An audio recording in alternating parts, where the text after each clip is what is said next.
inside Fenway Park for Game 1 of this 4-game series between the Red Sox and the Cleveland Indians. Hi again, everybody. I'm Don Orsillo, and welcome to Red Sox baseball. Well, the Red Sox postseason hopes flashed before their eyes in Game 1 of the 3-game series from New York when a line drive went right back at Jon Lester. It appeared to hit him off the kneecap. Fortunately for the Red Sox, it hits him on the quad just above the kneecap, and he is okay to make the start tonight. Melky Cabrera's line drive had Red Sox Nation holding their collective breath, but Lester is okay. We take a look back on the hill over the last 10 starts for Jon Lester, 5-1 during that time. Actually was having his worst start in months in that outing against the Yankees, giving up 8 hits and 5 runs over 2 1/3. At Fenway this year, he's 6-2 with a 3.07 ERA, and as you see, 5-1 in his last 10 starts. We asked Terry Francona what he's going to take away from tonight's outing for Jon Lester. I think we'll watch how the game goes. We didn't even talk to him about it because I don't think he likes that. The last thing he needs to do is go into this game like it's an exhibition game, because that doesn't really help him. I think we'll just let him go hard and as long, and we'll just tell him when he's done. But there's certainly some thought to, he's not going to throw 130 pitches. But there's also thought that because of some of the uncertainty of when we play, we don't want to cut him too short either. Mike Lowell's back in the lineup. We'll talk more about the Red Sox third baseman when we come back to Fenway Park.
The Red Sox and the Cleveland Indians. Welcome back inside the broadcast booth. Well, the Indians are here to begin spring training this year. Most thought the Indians may have a chance to win the division in the American League Central. It has been a disappointment. Heading into tonight's action, they are last in the division, tied with the Kansas City Royals. Their manager has already been fired along with his coaches. Largely, they have made many trades and had many injuries. It's the reason for all of this. We take a look at all the Indians that are no longer Cleveland Indians. Cliff Lee now pitching for the Philadelphia Phillies. We know about Victor Martinez, Mark DeRosa, Ryan Garco, Ben Francisco, and Rafael Betancourt all gone. The Indians now going with youth. They are 7-21 in September. Also, Grady Sizemore has missed a lot of this season with injuries, out with an elbow and certainly a stomach problem most of the year as well. Terry Francona was fired in Philadelphia, then managed a game. Eric Wedge is managing 4 after he's been fired. Kind of a strange place to be. I don't doubt it was done with a lot of caring and thought for Wedgie and his staff. I have no doubt about that. And I wasn't privy to the conversations, nor am I supposed to be, but I know from knowing those guys, there was probably a pretty thoughtful reason why about the timing. We welcome in Jerry Remy. And Jerry, tonight the return of Mike Lowell's had a shot and is good to go. Yeah, it certainly is. And, this is the second time this year that he's had a shot, and he had excellent results when he returned from his first one. That was right around the All-Star break. And you can see the 10 games since coming back from that treatment. He hit 389 with 4 doubles, a home run, and 9 RBIs. And the Red Sox are certainly open for the same thing now. you know, the shot right now, they took precautionary measures to make sure that he gets to the playoffs pain-free, and that's the big key with Mike Lowell because he can be a major contributor throughout the playoffs. Here's what Lowell had to say about the injection. I talked to the docs, you know, probably about a week before last week, so probably 2 weeks ago, and I said, would this hurt at all? He goes, well, it's only going to help. So I said, well, why not do that? You know, feeling as good as I can going into the postseason. It's a cool fall night for Fenway Park. We're back with first pitch after this.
Boston Red Sox baseball in Nesson is brought to you by Southwest Airlines, your New England Jeep dealers, Hess, your Boston area Lexus dealers, Olympia Sports, the official sporting goods retailer of the New England Sports Network, and by Toyota's official website for deals via Toyota.com.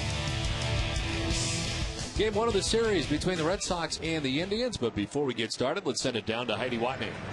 Well, Don, as you mentioned earlier, Tuesday night, Eric Wedge and his entire coaching staff were informed they will not be returning for the 2010 season. They informed the team in a meeting prior to yesterday's doubleheader, and I asked former Red Sox pitcher and current Indians pitcher Justin Masterson what the team's reaction was to the news. It's the speculation that had been going on the whole season. For some reason, I think that's the gist I got when I came in. But I think everyone wanted at least another year with the guys. Wanted at least another year with Wedgie just to see what could take place, because it's such disappointment. Put together a team and just it's management, whatever. People just didn't play. Just underachieved, and I guess it's just time for a change. And I'm sure they'll find a new spot and they'll do great wherever they go. And hopefully whoever comes in can really continue to bring in a nice presence and that can turn around. I mean, not really even turn around, but really harness and develop the young talent that we have in order to be good for the next years to come. Now, Wedge has managed the team for the last 7 seasons. He was the 2007 AL Manager of the Year. As for Justin Masterson, he's been a starting pitcher for Cleveland since being traded for Victor Martinez July 31st. He will not face the Red Sox in this 4-game series. His last start of the season was yesterday, and it was a pretty good one. It was a complete game, 9 innings, giving up just 1 run while striking out 12 batters. But he was the tough luck loser, 1-0 to the White Sox. Don? All right, Heidi, thank you very much. The Red Sox have taken the field tonight, so let's check out the visiting Cleveland Indians starting 9.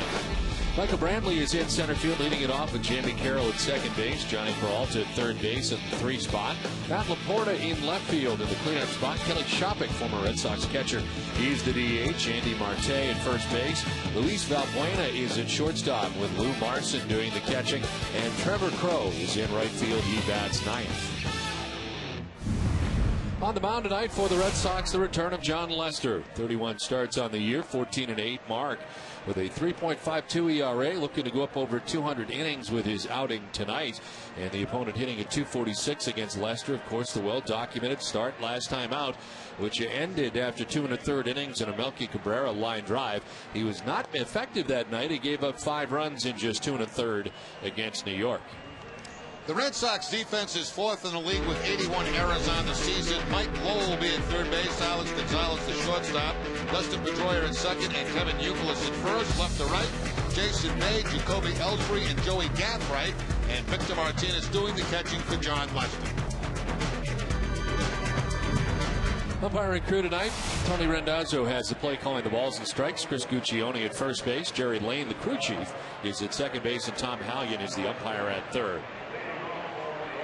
We're available. This telecast can be heard in Spanish by selecting the SAP button on your television remote. Enjoy the game. Buenas noches, amigos. 51 degrees here at Fenway tonight. Wind out to right, mostly cloudy above Fenway. A fall evening here as the temperatures keep dropping. It was 66 2 nights ago, 55 last night, 51 tonight. Pitch 1 of this game misses inside, ball 1 to Michael Brantley, and we're underway. Brantley leading off and playing in center field in the absence of Grady Sizemore. Brantley at 309, no homers, 9 runs batted in. Remember, the leg that John Lester got hit on was the right leg, and for John, that is the landing leg that he uses.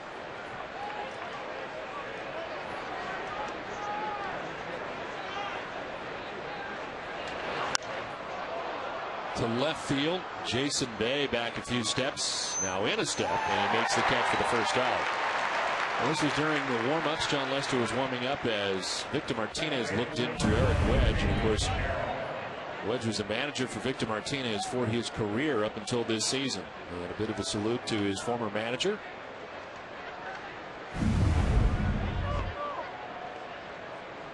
It's kind of a sad day, as you may recall, for Victor Martinez. At the time, he knew nothing but the Cleveland Indians organization. And on the day he found out, his young son was with him dressed in a Cleveland Indians uniform. And he did his press conference in Cleveland, of course, announcing that he was headed to Boston in the trade. And he was picked up here, as we all know, and has played great baseball for the Red Sox ever since.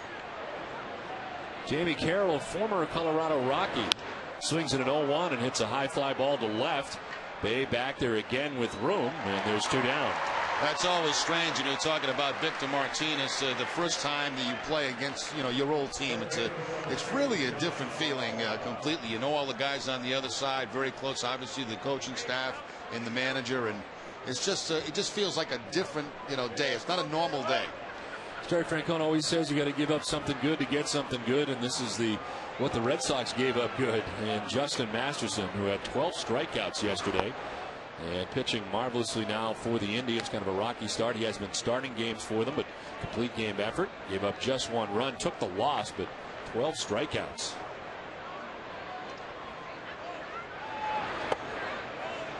Inside 2-0 to Johnny Peralta. Usually playing shortstop for the Indians in years past, playing third base now. 259, 11 homers, 81 runs batted in.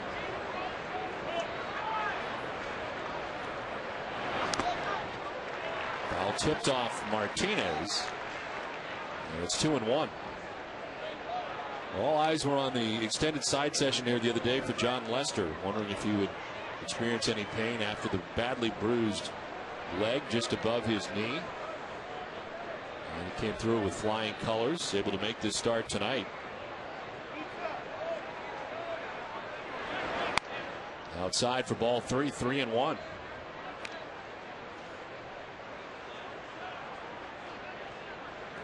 For Lester, it'll be his last tune-up before the postseason.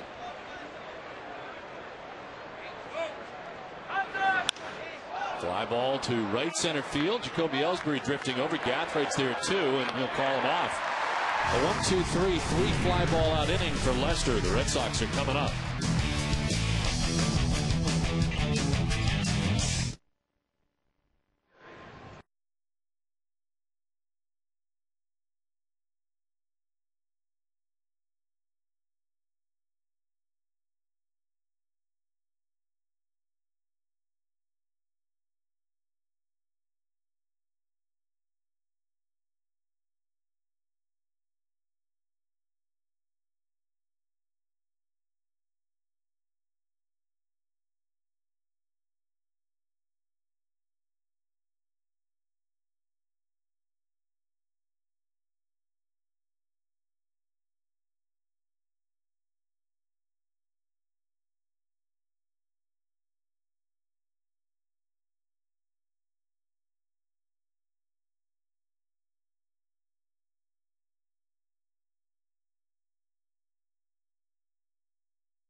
Sox coming up in the bottom of the first here. Windup is brought to you by New England Chevy dealers. Leading it off for Boston in center field is Jacoby Ellsbury with Dustin Pedroia at second base. Victor Martinez, the former Indian, does the catching. He bats third with Kevin Youkilis at first. David Ortiz, the DH, with Jason Bay in left. Mike Wall at third base bats seventh. Joey Gathright in right bats eighth. And Alex Gonzalez batting ninth at shortstop. On the mound tonight for the Indians is Carlos Carrasco. 4 starts, 0-3 mark with a 9.00 earned run average. Last year, a non-roster invitee to spring training, and this year making the club. Lost last time out against the Tigers, 5-inning effort, giving up 4 runs. Part of the Cliff Lee deal that brings him from the Philadelphia Phillies, along with his catcher tonight, Lou Marson. Jacoby Ellsbury standing in and taking strike 1. Scouting report I've got on him: fastball, curveball, slider, and splitter.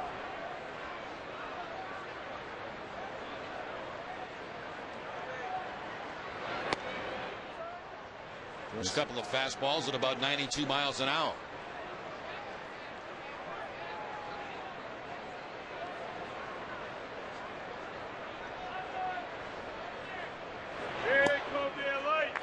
There's ball 2, 2-1. Cliff Lee going to the Phillies. And outfielder Ben Francisco from the Indians. And Carlos Carrasco, one of the guys they received back, originally a non-drafted free agent, 0-3 by Philadelphia. As Ellsbury carves it foul, and it's 2-2. But from all the trades they made, and again we went over it off the top of the telecast tonight, hoping to get this youth working for them in the next couple of years in what is yet again a rebuilding Cleveland Indians team. We've seen that a couple of times over the last few years. Through the left side into left field. A base hit for Ellsbury. Let's take a look at the Indian defense. They are 8th in the American League, 94 errors on the season. Johnny Peralta at third base, Luis Valbuena at the shortstop, Jamie Carroll at second, and Andy Marte at first. Left to right, Matt Laporta, Michael Brantley, and Trevor Crowe, and Lou Marson doing the catching for Carrasco. Well, Jacoby Ellsbury at first base, coming into the game with 67 stolen bases on the year. Gains his lead at first base and takes off looking for number 68. He's got it, almost standing.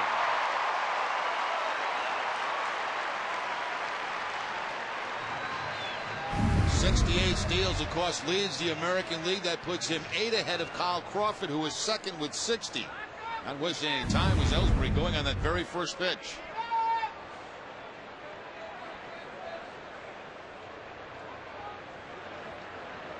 Ellsbury at second base. Dustin Pedroia the batter with a count of 1-0. As he takes ball 2-2-0. A lot of the regulars were off last night, back in there tonight. Any sense as to how Terry Francona will use all the regulars over the weekend? No, this afternoon in his meeting, he said that basically probably some guys may go and get free at bats. He says it depends on really how they feel and what they think they need. So I think from day to day we'll have to see what the lineup is. But you don't want to have guys off too long because you don't want to lose your sharpness, obviously, your timing at the plate. I think you're going to see quite a bit of it.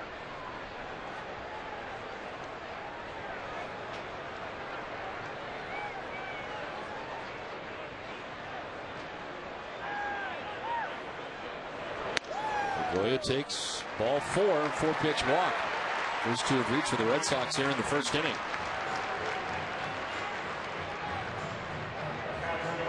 Well, for Eric Wedge, returning here to Fenway Park might be his worst sequence of memories here. He had a 3-1 advantage in the American League Championship Series against the Red Sox.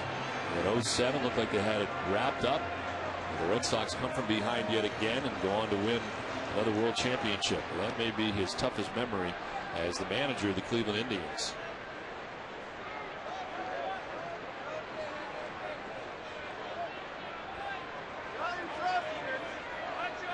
Ellsbury at second, Pedroia at first. Victor Martinez takes strike one. Martinez at an even 300, 22 home runs, 103 runs batted in. It is time between the Cleveland Indians and the Boston Red Sox.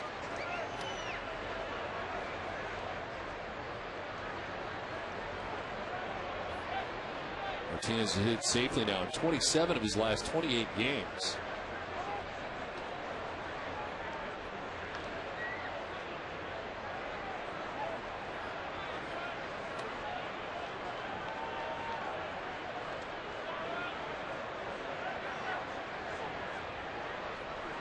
Pickoff play at second, and then Ellsbury darting back to the bag, but he gets back safely. Now Valbuena playing just almost directly behind Ellsbury as he takes his lead. See how close he is. There's the open glove, the daylight play, and of course not even close.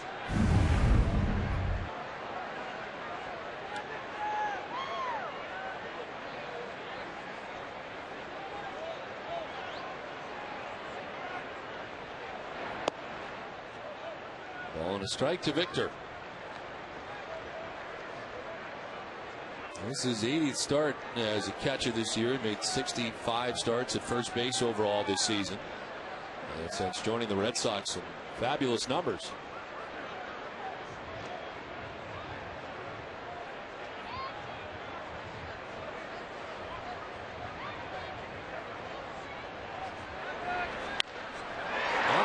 Diving at first is Marte to second for one, and Carrasco became a spectator and does not cover the bag until it's too late. He had a real good chance for a double play, but not to be. Now that ball hit very hard by Martinez, and a nice play by Andy Marte at first base. But you're right, Carrasco became a spectator. He did not get it back over to first base in time to even give him a chance to turn a double play.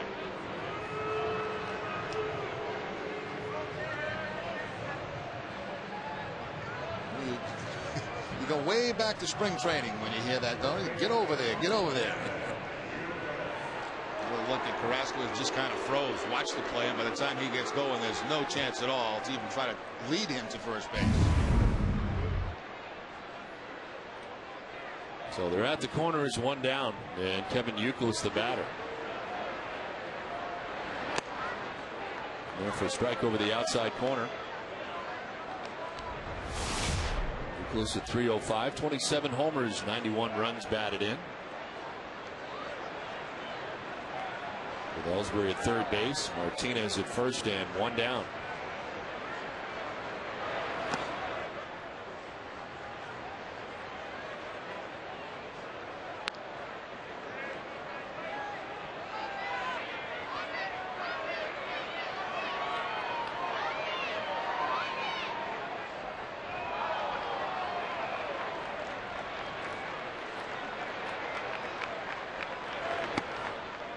Strike over the outside corner, and it's 1-2.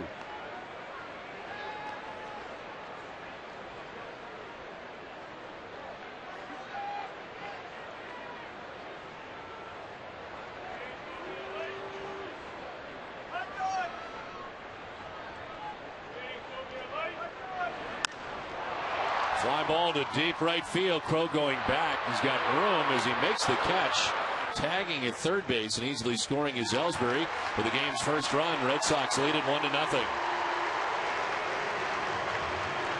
Kevin Youkilis picks up his 92nd RBI of the season. Tries to get a ball that he can get in the air. He does, and certainly well deep enough to get that run home from third base.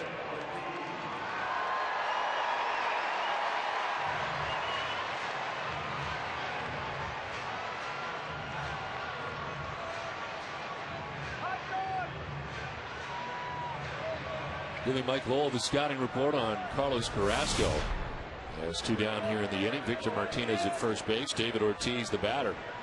238, 28 homers, 96 runs batted in.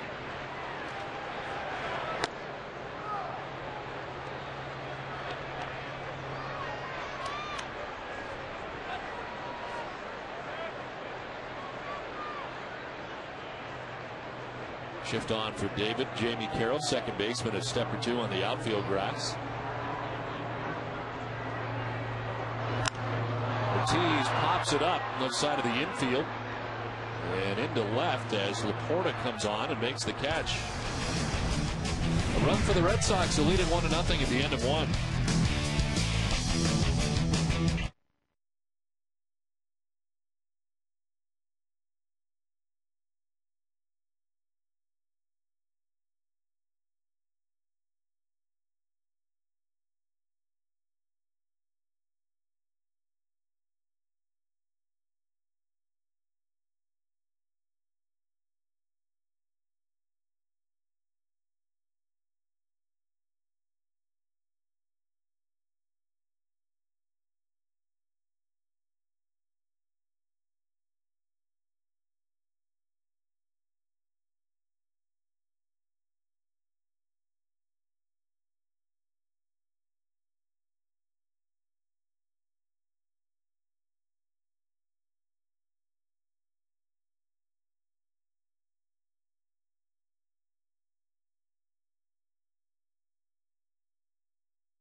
As we head to the second inning, at Laporta, Kelly Shopping and Andy Marte bat here in the inning.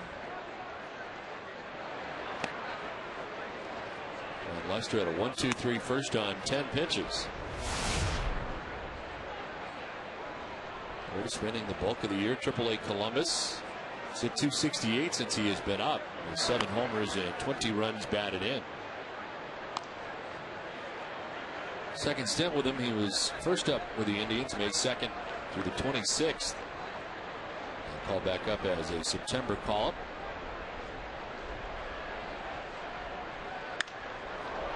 Fly ball to deep right field. Gathright going back. He's got room. And he makes the catch in front of the track. Let's check back in with Heidi. Well, Don, as you mentioned, this is John Lester's first start since being hit just above the knee with a line drive on Friday. It was a scary moment for everyone watching in Red Sox Nation, including his pitching coach, John Farrell. Well, I think we as an organization and everyone as a Red Sox fan collectively held their breath, but fortunately Where the ball did hit him was on the lower part of the quad. It didn't hit the kneecap flush, which would have presented a whole another set of issues. But he threw a 55-pitch bullpen here today with no restrictions, full speed as he normally does. So he's on target to make his start Thursday, which was scheduled to begin with. So we dodged the bullet, to say the least, but at the same time, he's ready to go for it. That was a part of my conversation with John Farrell on Monday. Now, Lester told me he's feeling good. The injury is not affecting his pitching. He said, I asked him what he hopes to accomplish in his final start before the postseason. He said, win. He said he's not working on anything. He just wants to make sure he's sharp. Don? All right, Heidi, thank you very much. Well, from a medical standpoint, the news is all good. You wonder a little bit about John Lester's psyche at all. When a ball comes back at you like that, Jerry, I know you've been hit many times over the years. Next time up there to bat him, are you thinking about that at all? I don't think so, Don. You know, in his case, it was low, it was down around the knee area. His guy will take this one into the warning track. You know, I think something up around the head area, if you get pitches you get hit in the head. Matt Clement-like? Yeah, that kind of stuff. I think that's going to stick with you for quite some time. Well, 5 fly ball outs so far for Lester. He's retired the first 5 batters he's faced. And it brings up Andy Marte, first baseman for the Indians, at 293 with 6 homers and 23 runs batted in. So far, all fly ball outs for John Lester.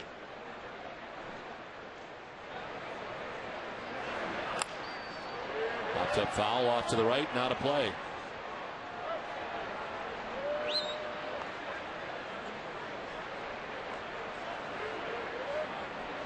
Marte coming from the Red Sox to the Indians, part of the Coco Crisp deal. It involved David Riskey and Josh Bard back in January of '06.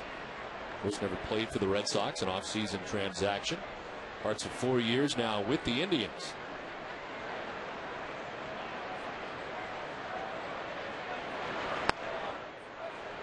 Inside for ball 2, 2-1 to Andy Marte. Cut fastball that time from Lester. A lot of his fastballs so far in the game have been cross seamers. That time he tried to cut it down and in to Marte.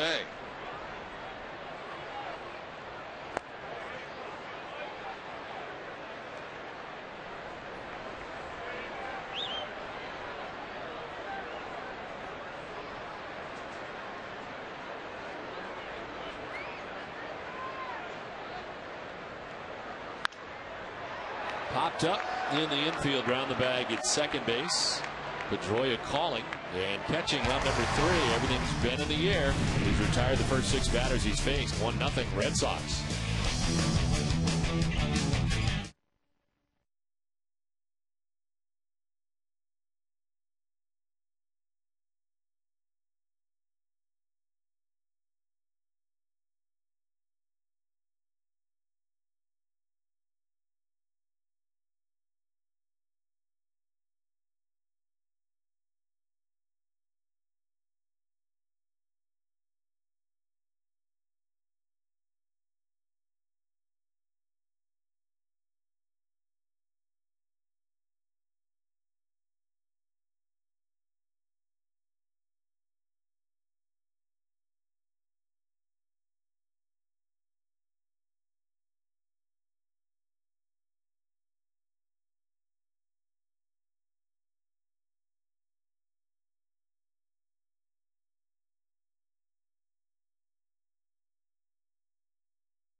Pretty good birthday present back here at Fenway Park. 8th birthday.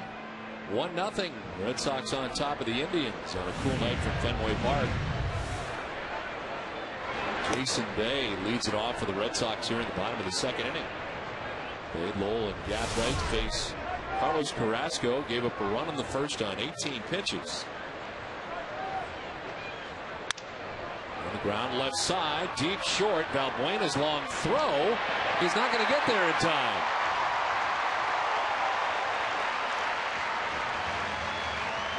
Jason Bay hustling hard all the way down that line, grabs himself a base hit. Valbuena showed a very strong arm. Problem was he double pumped as he decided to make that throw, an extra step, and that's what cost him. Bay, he can sniff the base hit out right there, and he knows he's got it. One extra step that he had to take, and that cost him at first base, but a very strong throwing arm. Lead runner on for the second straight inning. Mike Lowell, the batter, is returned to the Red Sox lineup. Showed you the numbers after the last shot, how comfortable he was at the plate. Hoping for more of the same as it takes him into the postseason. .290 this year, 17 homers, 75 runs batted in. And the sharing of playing time, so that's the trade deadline. Terry Francona actually admitted today in his pregame meeting with the media that he probably played a little too much in the first half of the season. But the circumstances dictated that. He fouls one off his foot. Oh, that's good. The hit feels good. Now you got one off the foot. Up in the shin area.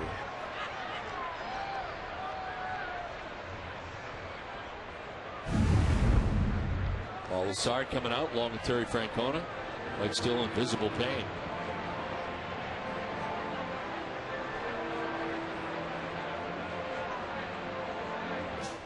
Thanks to the new improvements, you can get to and from Boston's Logan International Airport quicker than ever. Get your trip off to a flying start at Boston Logan.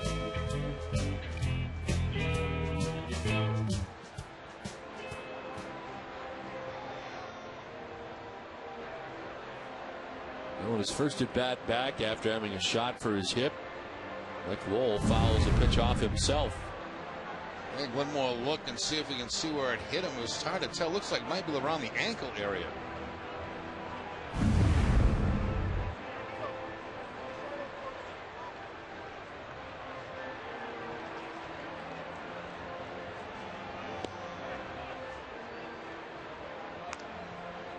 Let's see if Mike stays in this game.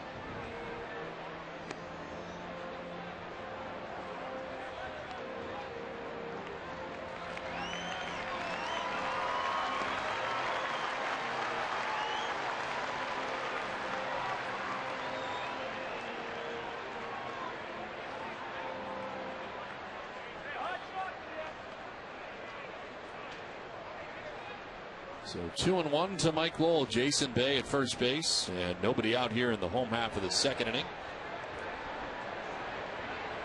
Indians at double play depth in the infield, straight away in the outfield. Oh, a quick check at first on Bay.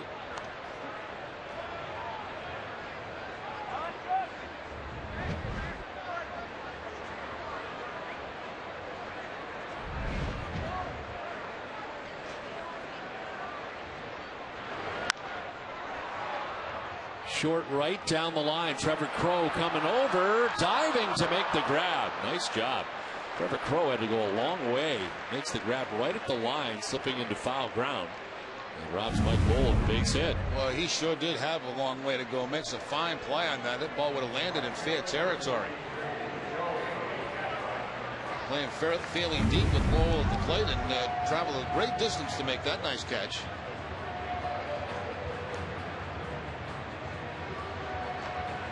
So Bay at first base, still one down. Joey Gathright starting back-to-back nights. 4 for 8 since joining the Red Sox. No homers, no runs batted in.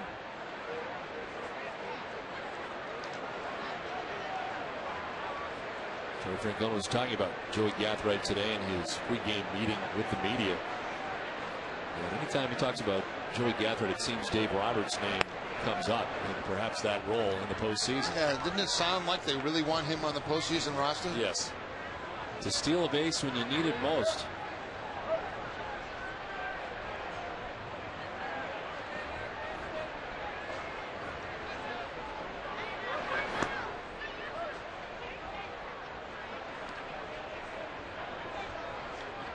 If they make that decision, certainly basing their decision on their past experiences, how well it worked out.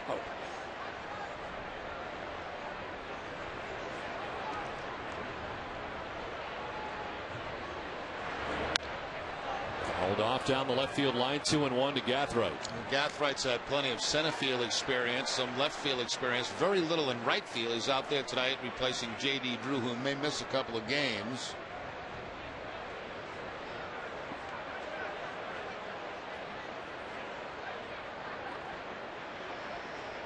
A lot of at-bats against the Indians for Gathright, spending most of his major league career with the Kansas City Royals. To left field, Laporta makes the catch for the second out. Well, Laporta was playing very shallow up there with Gathright slapping the ball to the opposite field. Didn't even have to move very much to make that catch. And he'll back up a little bit deeper with Gonzalez coming to the plate. But see where he's playing. Very shallow.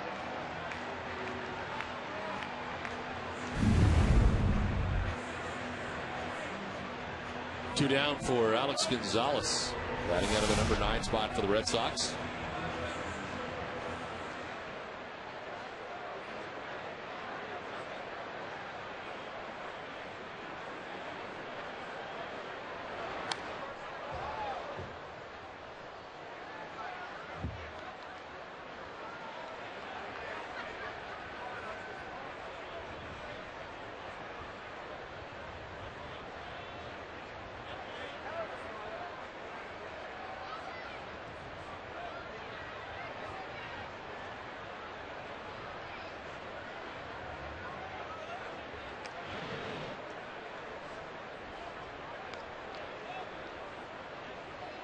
Jason Bay at first base, 13 steals on the season, caught 3 times.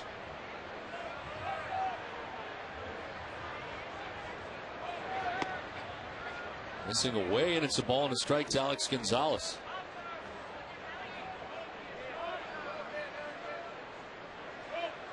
.30 pitches now for Carrasco. 2 down here in the second inning.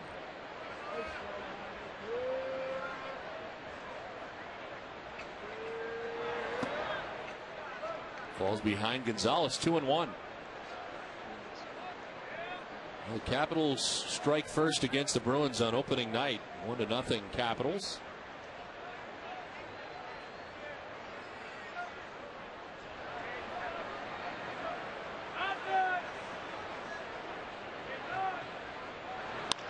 On the ground up the middle and into center field, base hit for Gonzalez. Bay takes second, and the Red Sox have 2 on with 2 down.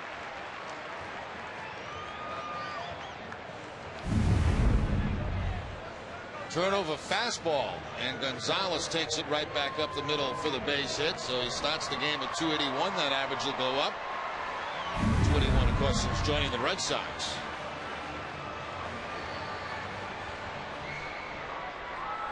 Two on, 2 down. Top of the order, Jacoby Ellsbury single to left field, his first time up. Stole the base and scored the game's only run. As he takes strike 1.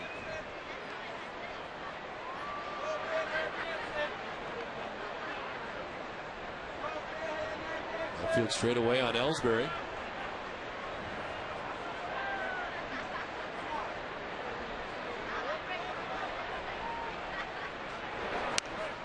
It's jammed and fisted foul off to the left. It's 0-2.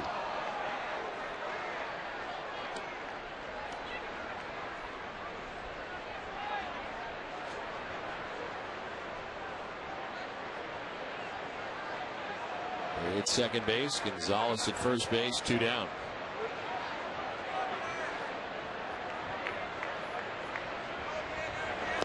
Swing and a miss. Carrasco gets out of the jam with his first strikeout of the night.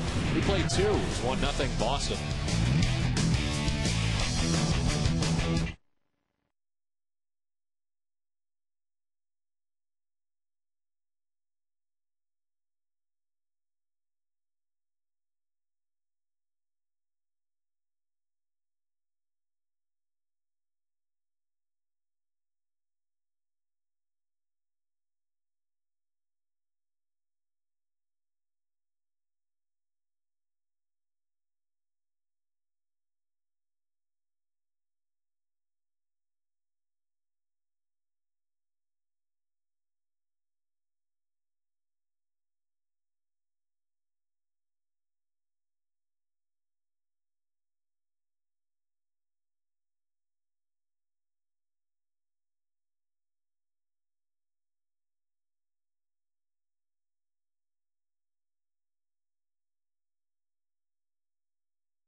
Third inning, 1-0. Red Sox on top as Luis Valbuena leads it off for the Indians.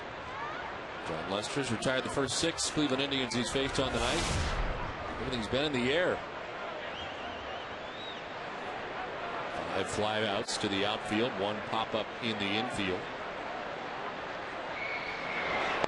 Valbuena takes a strike over the outside corner, and it's 1-1. A lot of different names on this roster since the last time we saw them in April, as you highlighted in the open, but boy, don't recognize many of the names. A lot of young guys coming up through this Indians organization or acquired through trades. The older players they had here, a reshuffle. There's a familiar face in the back, Justin Masterson. The 1-2, Valbuena offers. He wants him to check, but the umpire has already made the call. Valbuena, with a few words to Tony Randazzo, he didn't realize he had already made the call. Yeah, Randazzo was just waiting for Martinez to tag him and then bring him up. Breaking ball, curveball that time from Lester. That's another thing that Terry Francona was talking about in his meeting prior to the ball game, how the confidence level with the curveball and changeup has been so much better for Lester this season than a year ago.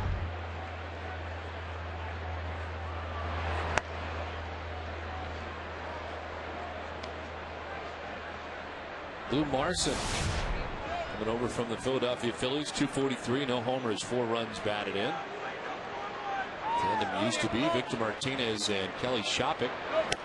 Shoppach tonight is the DH for the Indians, and Marson gets the start.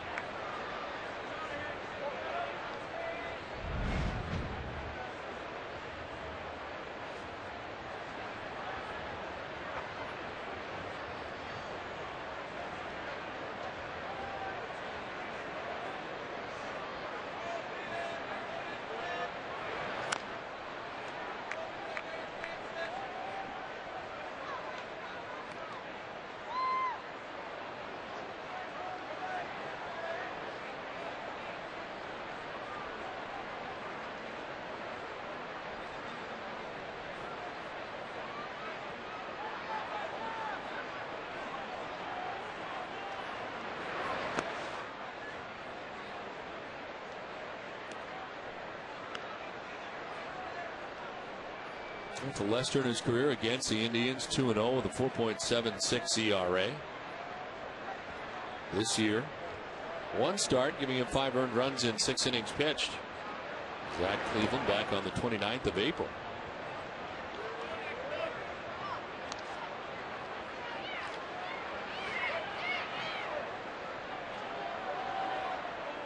Lester, that 3.52 ERA, 7th best in the American League. He's 3rd in the league in strikeouts behind Verlander and Greinke.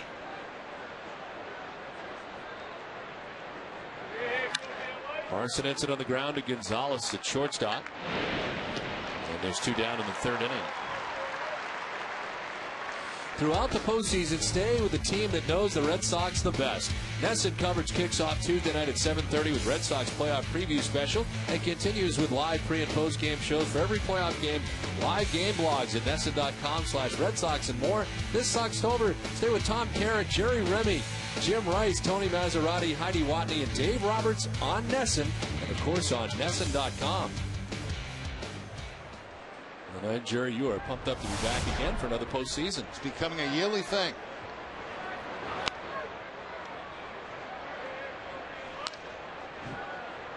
So 2 down here in the 3rd. Trevor Crow, the batter. Oh, the right fielder for the Indians.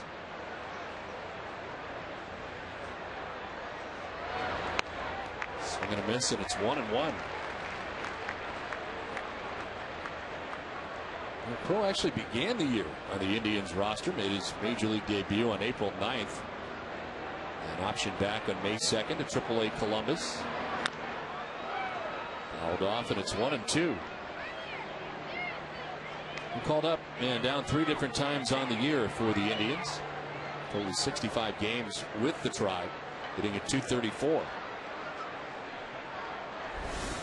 Top of the order on deck in Michael Brantley.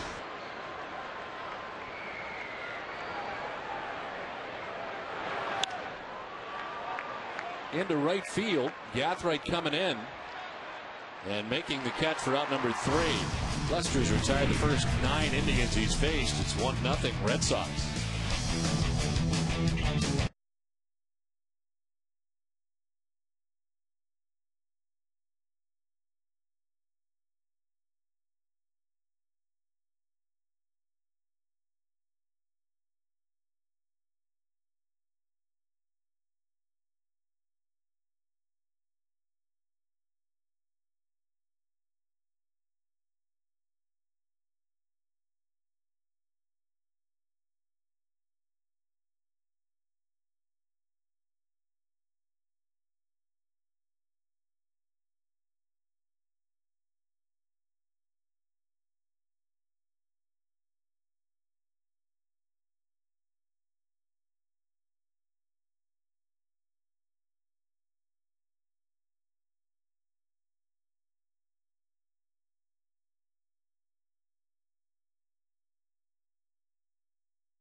One to nothing, Red Sox on top of the Indians as we head to the home half of the 3rd inning. Dustin Pedroia leads it off. Victor Martinez, then Kevin Youkilis.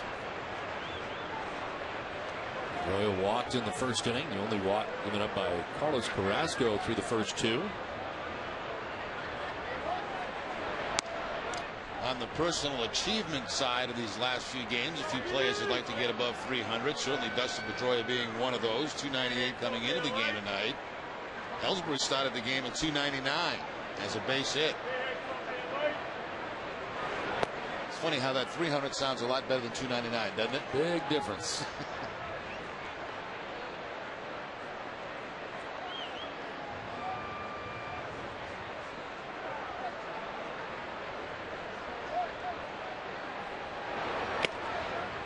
In there for strike 3 and 1 to Pedroia. Carrasco had thrown 35 pitches to get through the first 2 tonight. And on base in each inning. Red Sox stranding 3 through the first 2 innings. On the ground to shortstop, handled by Valbuena. He throws out Pedroia, and there's one away. Hit a home runs for kids at Qdoba Mexican Grill. This week, buy one Uke burrito and get 2 free at Qdoba. Proceeds benefit Uke's Hits for Kids Foundation. Qdoba is the official Mexican restaurant of the Boston Red Sox.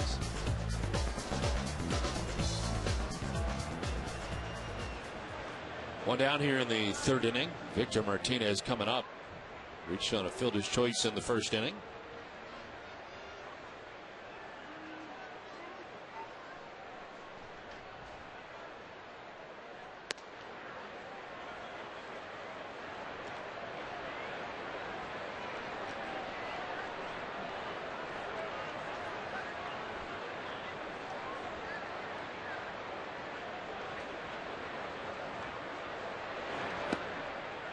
There for strike over the inside corner, 1-1 to Victor Martinez.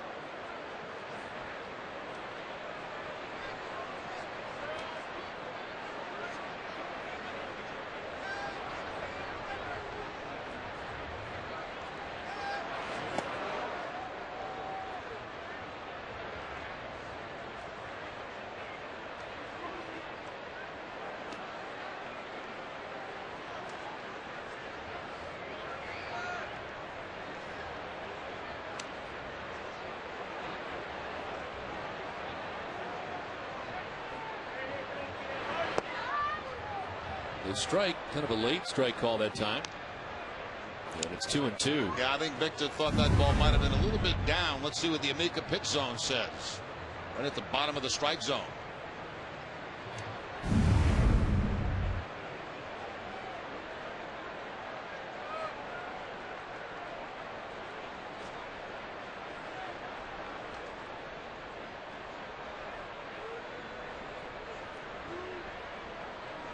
Well, Victor has hit safely in each of his last 26 starts since August the 28th, hitting at .347 since then. Had a pinch hitting appearance which snapped the long hitting streak for him, but in starts still has hits in each of those games.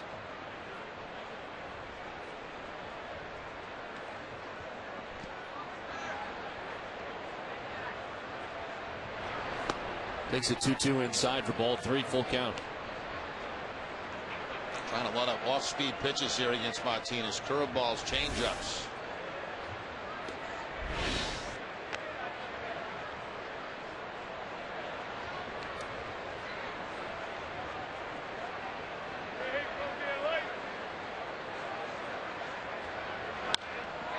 To center field. On the run and diving as Brantley can't get it. Martinez heads for second base. He'll stop there. Laporta back to get it. The diving bid in center by Brantley as he can't get it. And it's a double for Victor Martinez. Now that time he got his fastball and took it to the opposite field. What's impressed me most about Victor Martinez, the fact that he will use the whole field. Takes that fastball, slicing away. Nice effort out there by Michael Brantley. But the ball's going to end up being a two-base hit for Victor Martinez. He's a guy, I think, Jerry, too, that you appreciate more if you get to see him every day. Absolutely. Absolutely. I mean, we always knew he was a good player with Cleveland, but you don't get to see him play day in, day out. When we watch him play, then no wonder everybody in Cleveland loved him. Nicholas takes a pitch inside. It is sacrifice fly in the first inning.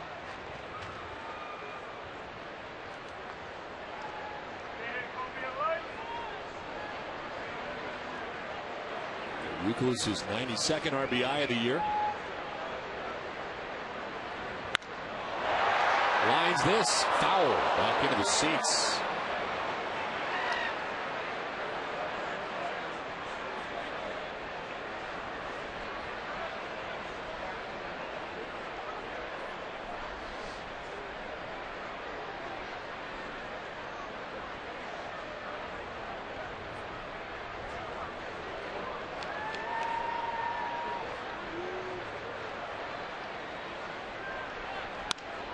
To center this time and in for a hit.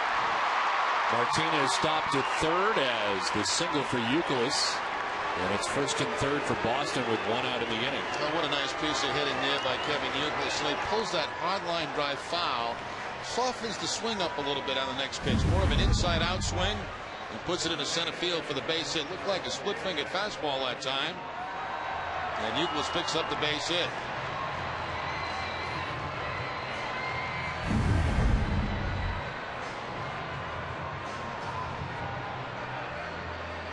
They're at the corners, one down here for the Red Sox in the third. David Ortiz, the batter, flied out to left field in the first inning, 0 for 1.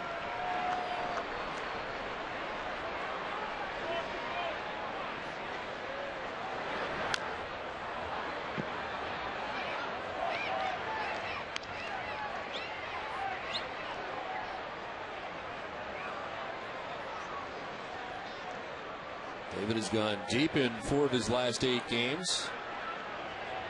And 27 of the 28 home runs he has on the year have come since June the 6th. Tops in the American League.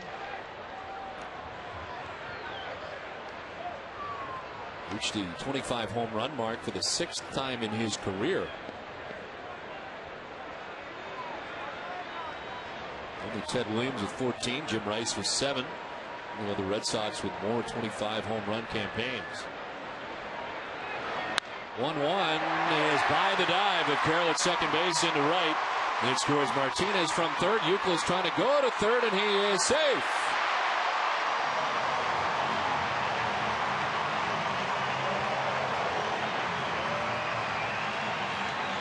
Now David Ortiz was a little bit fooled on this changeup, the off-speed pitch, but he's able to reach out and hook it with one hand. Throw to third base, very close, but Youkilis just beats it. Good base running by Kevin Youkilis. Carl Willis, the pitching coach, coming out.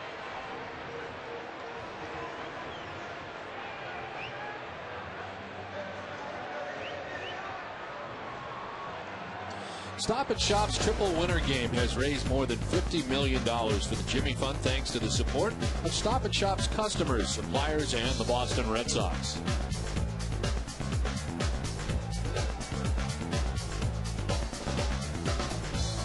First and third, one down, and Jason Bay coming up. Red Sox have grabbed another run, lead at 2-0 tonight.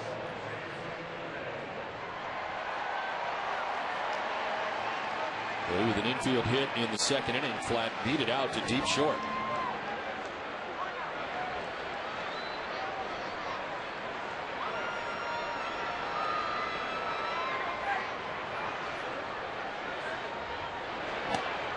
And this ball one to Bay.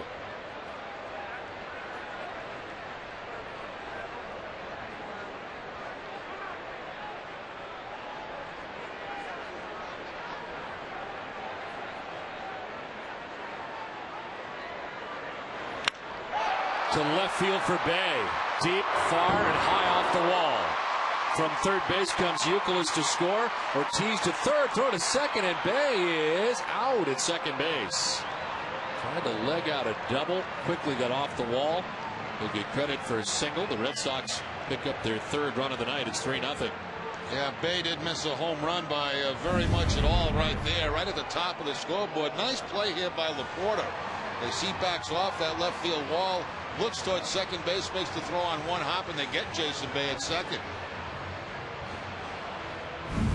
Don't see many visiting players come in and play a ball like that cleanly as Laporta did. Two down, David Ortiz at third base, and Mike Lowell, the batter. He flied out to right field in the second inning.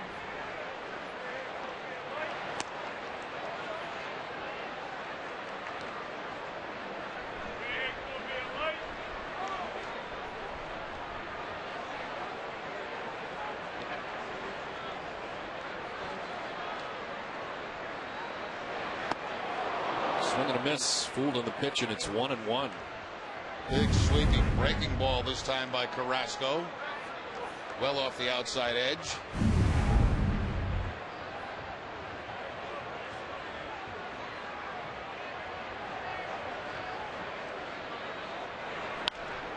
On the ground to shortstop, Luis Valbuena.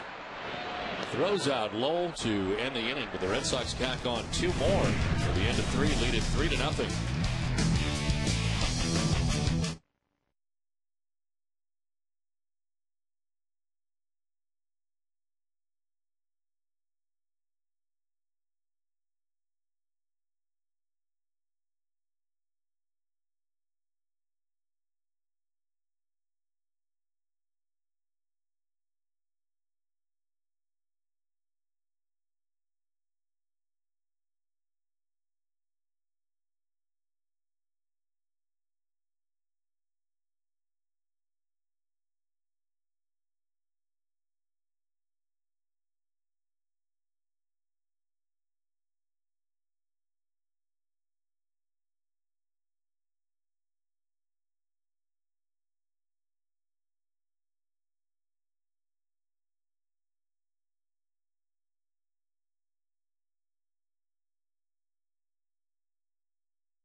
Top half of the fourth inning back at Fenway Park. Red Sox on top 3-0. Michael Brantley leads it off for the Indians and takes strike one. Great to have Tiffany Ortiz up here with us. Of course, lovely wife of David Ortiz. Great to see you, Tiffany. Thanks for letting me come up. I understand that you and David have gotten very involved in UNICEF. Tell us a little bit about it. It all began last summer. UNICEF was so nice and honored David with the Children's Champion Award. And ever since then, I've been volunteering with UNICEF, and I've become part of their organization, which is incredible. And so today we are having UNICEF Day at Fenway, which is really exciting. So line into right for Brantley, a leadoff single. We handed out the trick-or-treat boxes today at the gates. Other wives and our kids were all involved. It's good to get the kids involved, and I think we can all relate to the trick-or-treating for UNICEF. A lot of us have been involved in it one way or another, and it's for kids, by kids. It's an easy way to raise a little bit of money that goes a long way for UNICEF. And there are the information if fans want to get involved as well. You're talking about UNICEFusa.org at the bottom there. Very important. Yes, if you want to go online and make donations right now, they're really doing a lot of help on the ground in the Asian Pacific region, who's been affected by the flooding and all the horrible storms that they've been having. So if you could help out with that, that'd be great. UNICEF reaches so many. Certainly the kids are the biggest part of it. Yeah, it's all about the kids, obviously.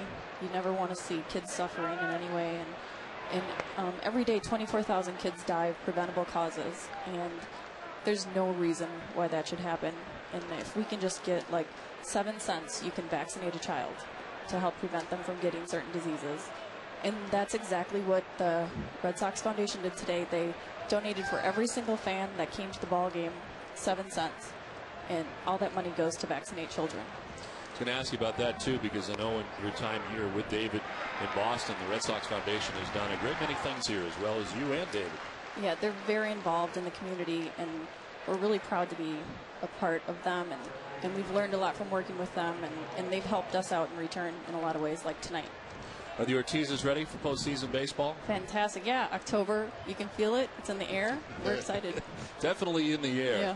Well, Tiffany, great to see you. Thanks so much for coming up. I hope fans will get involved. All right. Thanks a lot. Thanks, Jerry. Okay.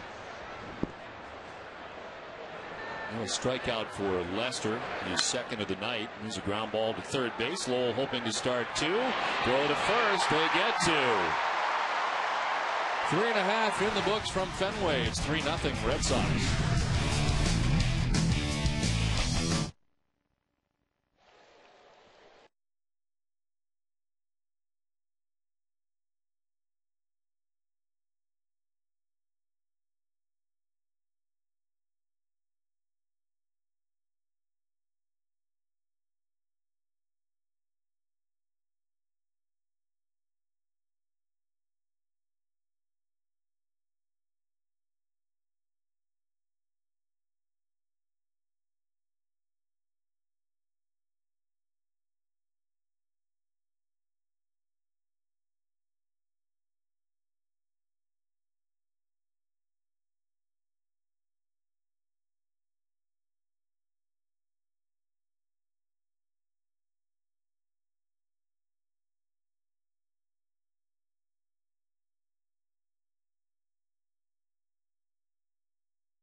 Back at Fenway Park, Red Sox on top of the Indians 3-0 as we head to the home half of the fourth inning.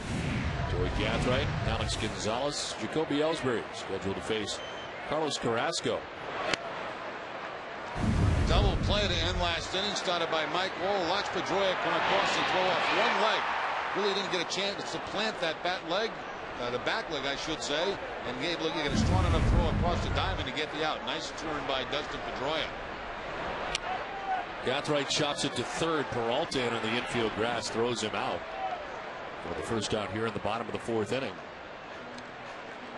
Experience gaming the way it was meant to be at Foxwoods Resort and Casino. Play more than 7,000 slot machines and 360 table games. The ultimate race book, a renowned World Poker Tour World Poker Room, and a 3,200 seat high stakes bingo hall offer a great alternative to traditional gaming. One out in the fourth inning. Alex Gonzalez, the batter, he singled to center field in the second inning.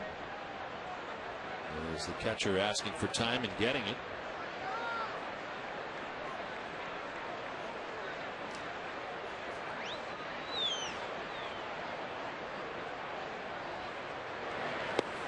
Breaking ball dropping in there for strike one to Alex Gonzalez.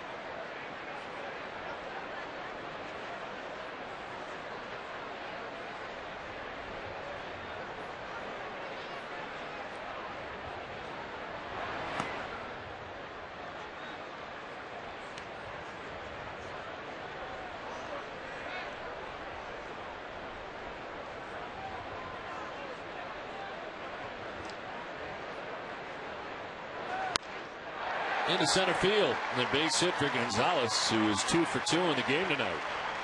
And second time he has taken that base hit right up to center field, both times on fastballs. Base hit back in the second inning, and now he gets that almost the same pitch and takes it back up the middle again. The offense has all been an added bonus for Alex Gonzalez since joining the Red Sox. We all knew about the great glove work, and that has certainly continued. But the offense has also been there for him. One out, one on. Ellsbury with a rocket right back off Carrasco. And that'll be a base hit. Carrasco injured. And right back at him.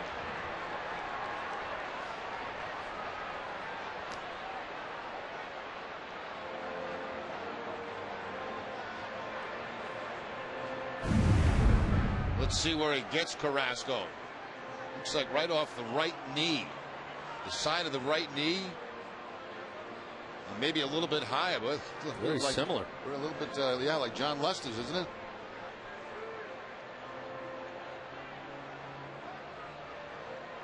Maybe a tad lower. Tough to tell.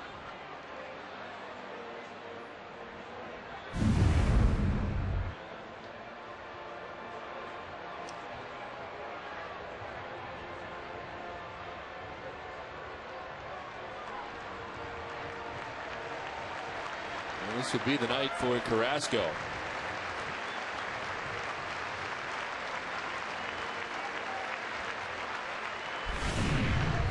Step aside with the Red Sox on top 3-0.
Test presented by FW Webb, with remodeling a bath or kitchen. Turn to FW Webb's showrooms at Frank Webb's Bath Centers. Host Cole Wright will have a complete recap of tonight's Bruins season opener against the Capitals. John Chandler goes one-on-one with former Patriots linebacker Junior Seau. Plus, we get an early Celtics preview and find out if their window to raise banner number 18 is closing. It's all coming up tonight, immediately following our Red Sox coverage. A line drive right back off the Cleveland Indians starter, Carlos Carrasco. Looked like he got him on the side of the knee. Tough to tell, though. Maybe a little bit above. He departs, and the reliever, Jensen Lewis, will be given as long as he needs to warm up. And not yet warming up from the rubber. He's kind of tossing right now, trying to get loose. His 46th appearance, a 2-4 record, 4.60 ERA. He's worked in 62 and a third innings, giving up 59 hits. Split some time between the Indians and also Columbus down at the AAA level, and he'll be given, as you mentioned, Don, all the time he needs to get loose in this ball game. Well, eerily similar, the line drive back to the mound that we saw at Yankee Stadium on Friday night in New York. The right leg for Lester. And of course, for the right-hander, Carrasco right back at him tonight. This one gets him on the right leg.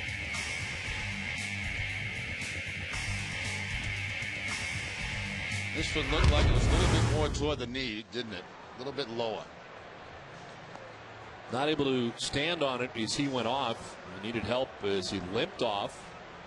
Getting the support from a coach and a trainer on the way out. And I'm sure they'll get that x-ray, and we'll get word tonight on Carlos Carrasco in his last start of the season.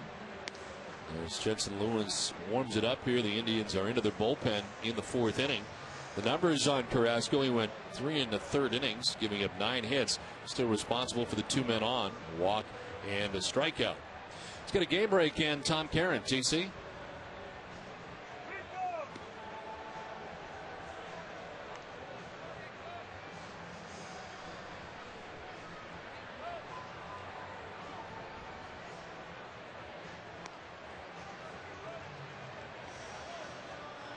Okay, Tom, thanks very much. A cool night here from Fenway Park. Red Sox getting ready for the postseason. Game 1 of a 4-game series with the Cleveland Indians.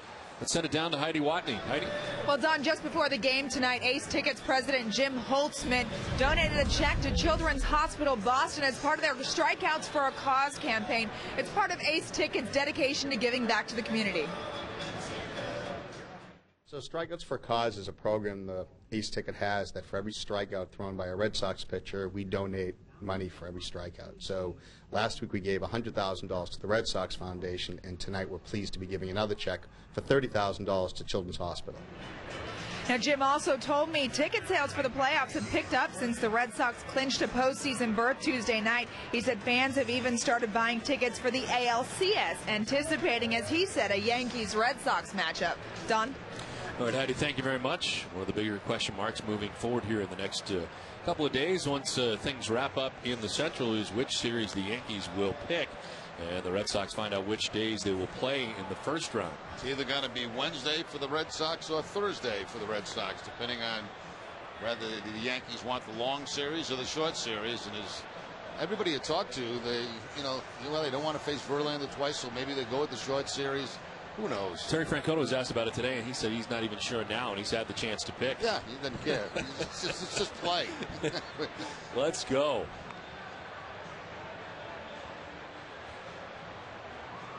Well, tomorrow night at 5:30, don't miss Friday Night Fenway, presented by the Halfway Cafe. Come to 1 to 6 locally owned, conveniently located Halfway Cafes to experience one of their meal deals. 7 meals for just $7 each. Visit thehalfwaycafe.com for a location near you.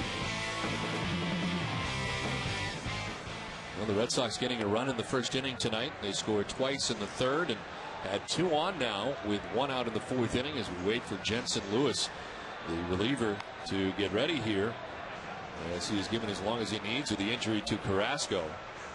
I imagine it's a tough situation for a pitcher. You want to feel right and be warmed up, but the whole stadium's waiting for you. A little bit of pressure. Yeah, there is. You're down in the bullpen, and of course, the last thing you expected is something like that to happen to your pitcher. All of a sudden, the phone rings, and it's your name being called, and you're out on the mound, and the crowd's getting a little bit antsy. Come on, let's go, let's go. So, but you know, they've been through this before, so they don't rush it. They get as many as they need. When they feel he's ready, we'll be ready. We're waiting. Well, when he is set, it'll be first and second, one down. It looks like he is just about ready. Alex Ovechkin has scored for the Capitals to add to their lead in the NESN.com scoreboard. Capitals on top 2-0. Now, Lewis is indeed ready. Dustin Pedroia making his way to the plate. One out, first and second for the Red Sox as they bat here in the bottom of the fourth inning.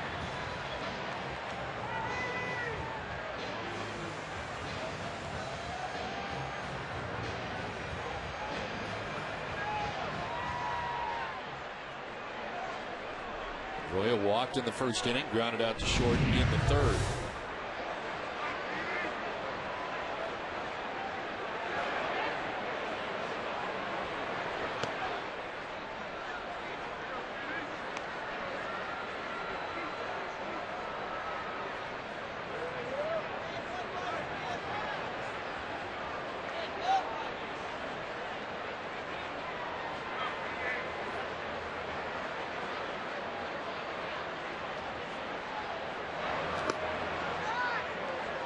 Ball 2-2-0.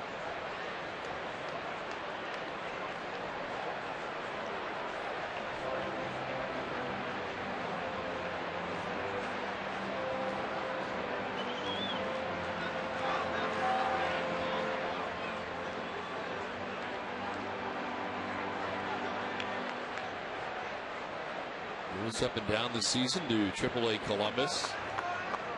45 appearances with the Indians, 2-4, 4.60 ERA. He's given up 6 runs in his last 14 innings pitched since being called up. Up and away, ball 3.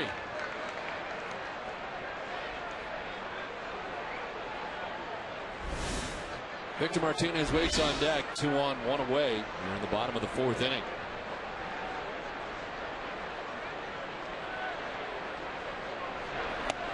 All 4 and a 4-pitch walk to Dustin Pedroia. 2 walks tonight for Dustin Pedroia, gives him a total of 70 now on the season. He's only struck out 45 times. He's the toughest guy in the American League to strike out.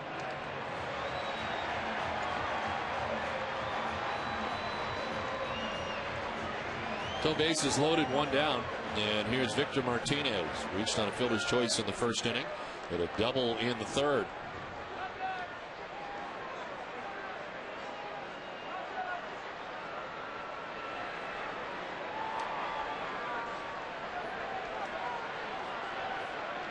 Long wait for John Lester. 15 minutes so far as this one is fouled off to our left. Lester throwing 42 pitches through the first 4 innings. Just 1 hit. 2 strikeouts, and so far a 3-0 advantage.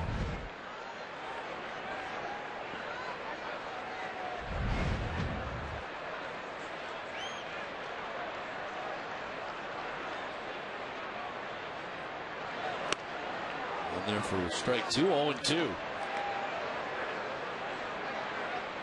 Red Sox are out hitting the Indians tonight, 9-1.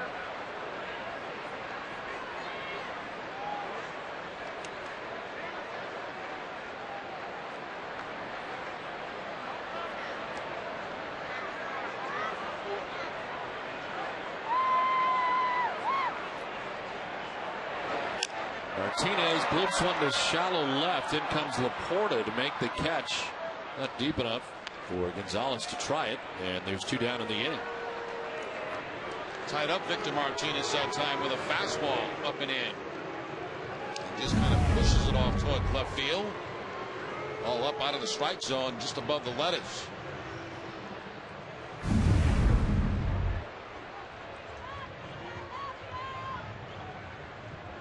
Two down bases.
a new manager for the Cleveland.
cutter.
Outside to left and single to right.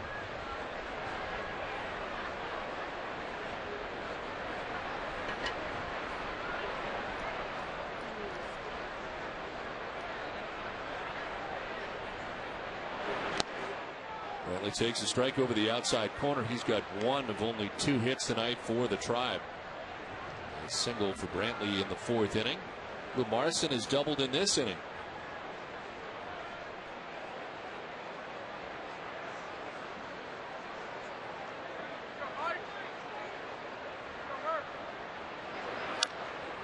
Rolls it over foul, and it's 0-2.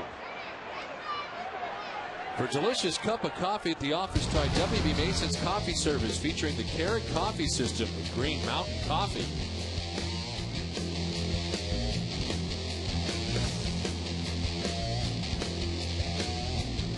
Two down. Lumarson is at second base. Michael Brantley, the batter, he's 1 for 2. Down in the count, 0-2.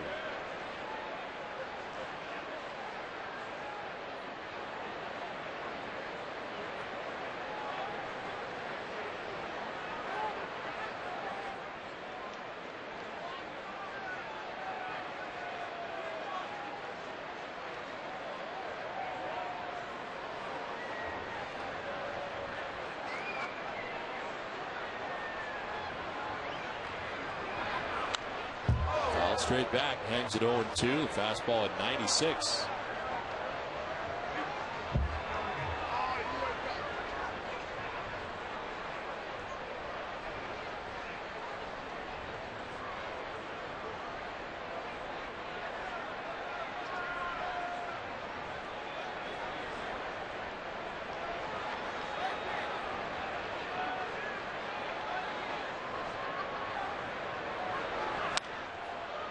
On the left field line foul. That'll get back into the seats.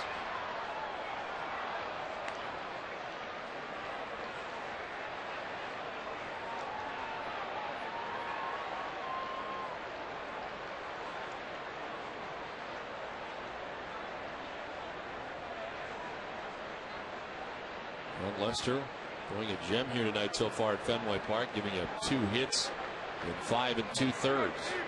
Trying to work around a 1-out double. Is now 2 down. And a pitch away, a sprawling play by Martinez to his left. Martinez sliding to his left to block this ball.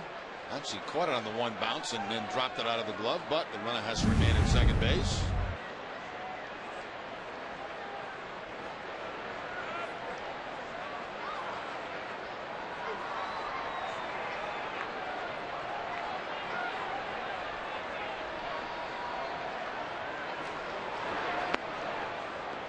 Close, we called a ball inside, and it's 2-2.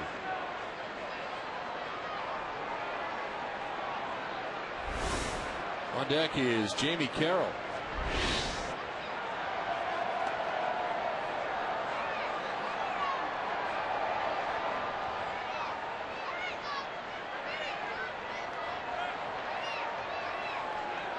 Michael Brantley spending the entire 2009 campaign at AAA Columbus, where he hit .267. Held up on September the 1st.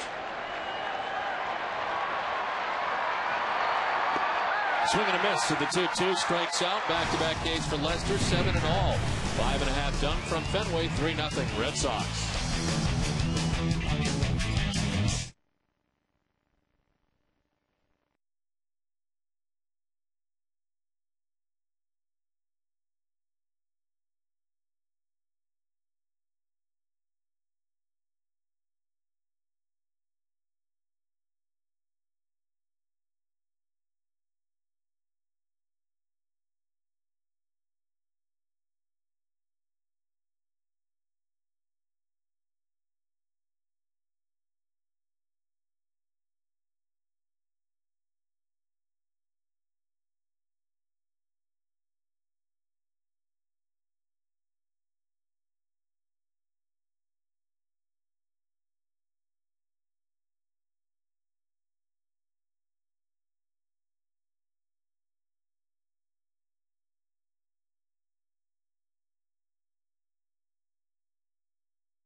Builders contractors have trusted the FW Webb Company for plumbing, heating, and cooling products. Now homeowners can visit one of their 27 Frank Webb Bath Center showrooms. Product knowledge and friendly guidance make both sides of Webb a home run.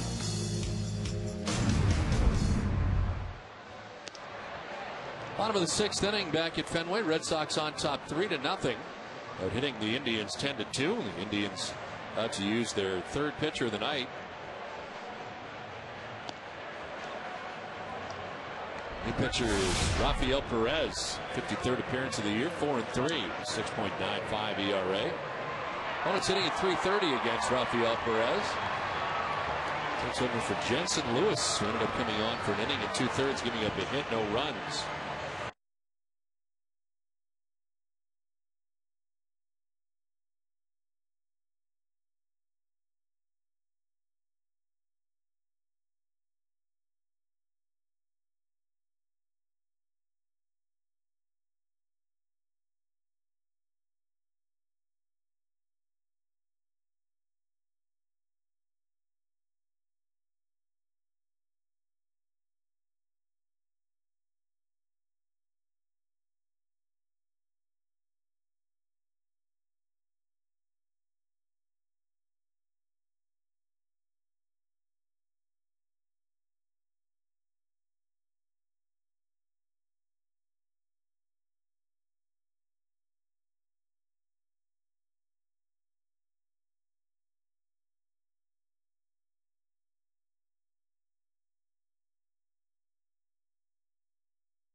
Energy efficiency is a good habit and a smart thing to do. At my house, we know lots of simple ways to use energy more efficiently, like turning off fans when we leave a room, cleaning our air conditioning filter when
3-0. Red Sox on top of the Indians as we head to the top half of the 7th inning. Jamie Carroll leads it off for the Indians and takes ball 1 from John Lester. Jamie Carroll's flied out to left and struck out swinging. He's 0 for 2.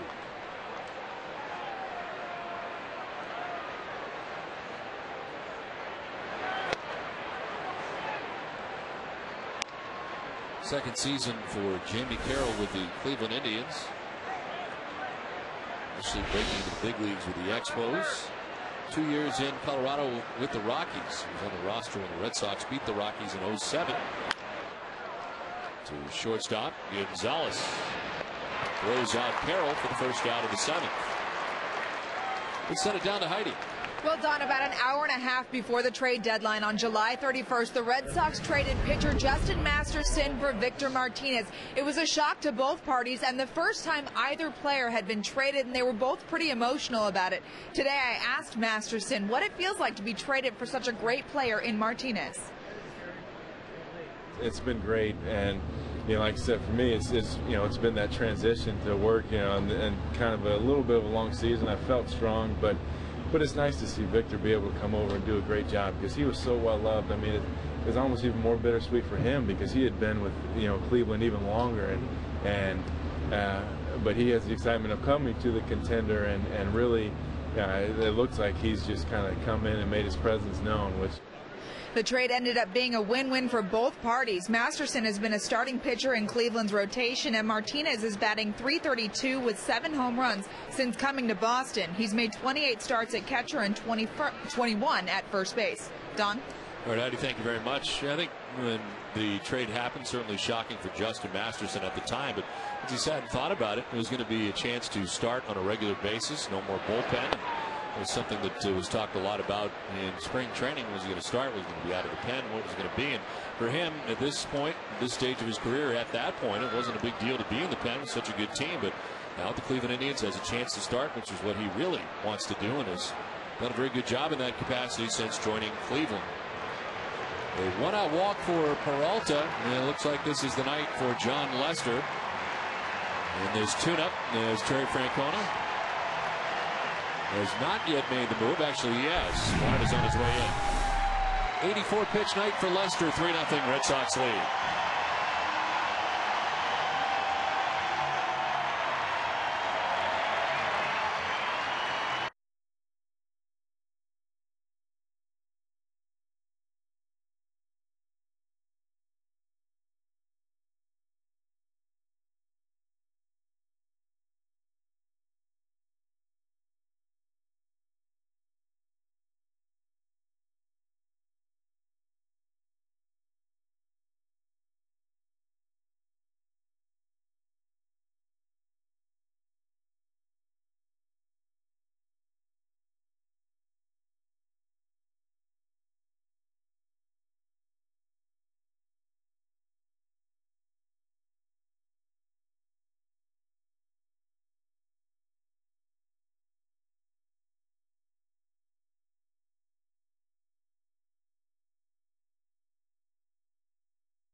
With free online banking from Citizens Bank, you can check all your balances in one place, pay bills faster than ever, get customized alerts and more. So go to citizensbank.com/bankonline. This call to the bullpen is brought to you by the 2010 Fusion Hybrid at your New England Ford dealer. 6 1/3 tonight for Lester. He departs with one out here in the 7th, responsible for Peralta at first base. The pitcher for the Red Sox is Daniel Bard. Bard pitching here in the 7th, his 47th appearance of the year, 2-2 mark, 3.80 earned run average. And the strikeouts, 61 of them in 47 1/3 innings. The hard-throwing Bard. 1-0 to Laporta. Down the line at third, and by the dive of Lowell, it'll head to the corner as Peralta heads for third base. Bay gets it back in, but not before a double for Matt Laporta, as runners at second and third with one out for the Indians. Yeah, Laporta gets out in front of one of those fastballs from Daniel Bard and rifles it right down that third base line.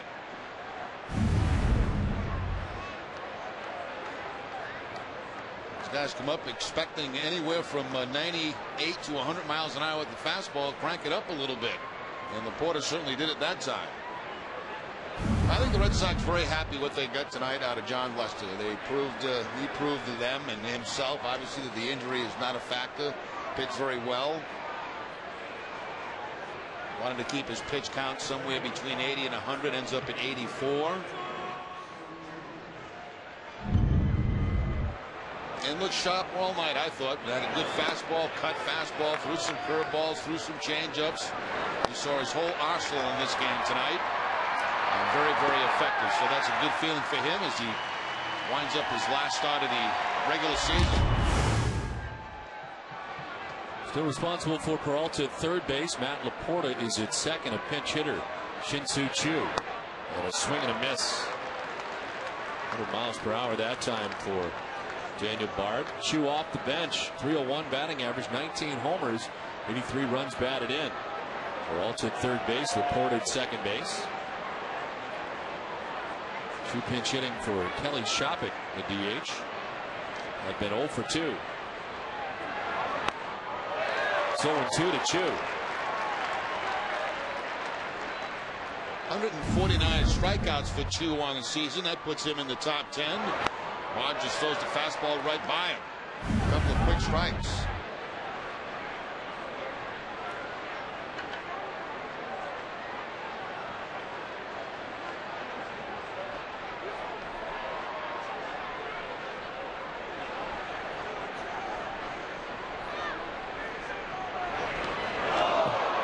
It's hit.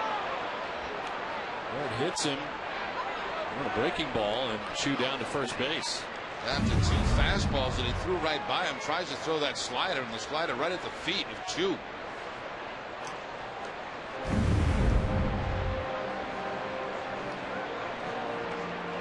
So bases loaded, one out here for the Indians in the 7th. Their greatest threat of the night. First time they've had anybody visit third base. Dunkin' Donuts is in its 10th year of hosting local youth groups and charitable organizations in the Dunkin' Dugout, a special seating section here at Fenway.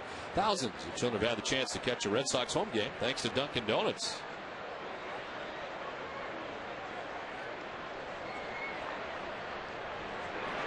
Bases loaded, one down for the Indians here in the 7th inning. Andy Marte, the batter.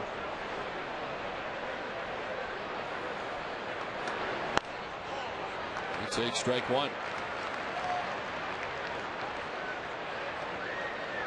Marte popped out to second base in the 2nd, struck out swinging in the 5th.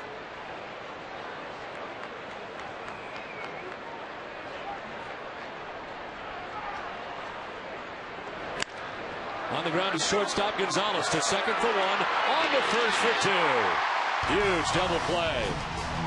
It ends the top of the 7th inning. It's 3-0 Red Sox. Time for a Sports Desk update with Cole Wright.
Stay with us immediately following the game for WB Mason's Extra Innings with TC, the Boston Globe's Nick Capardo and Heidi.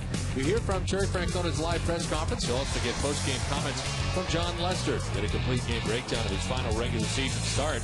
Plus, Naoko Funayama and Jack Edwards will give us a complete recap of tonight's Bruins season opener against the Capitals. It's all coming up right after the game. 3-0 Red Sox on top of the Indians. Bottom of the 7th inning. David Ortiz, Jason Bay, Mike Lowell bat here in the 7th. Ortiz a single and an RBI back in the 3rd inning.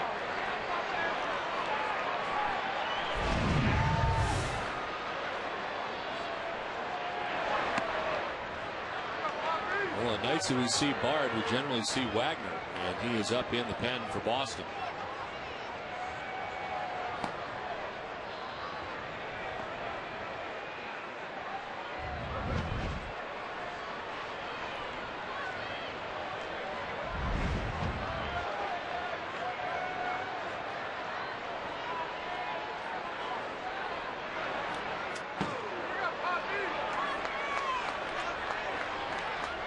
Red Sox turning a very nice double play to end last inning. Very quick work by both Gonzalez and Pedroia turning that ball over. Hitting Marte on the double play.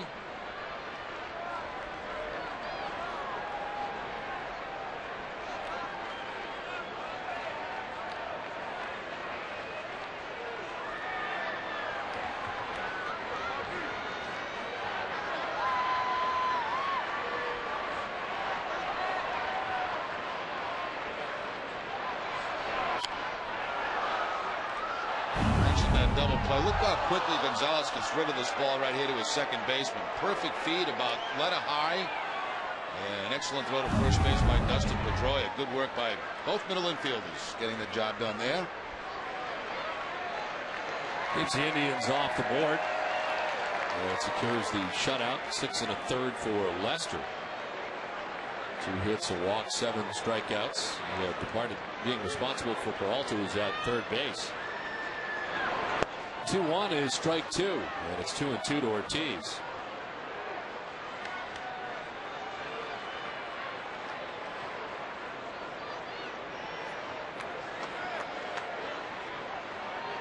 Second inning of relief for Rafael Perez as Ortiz then Bay.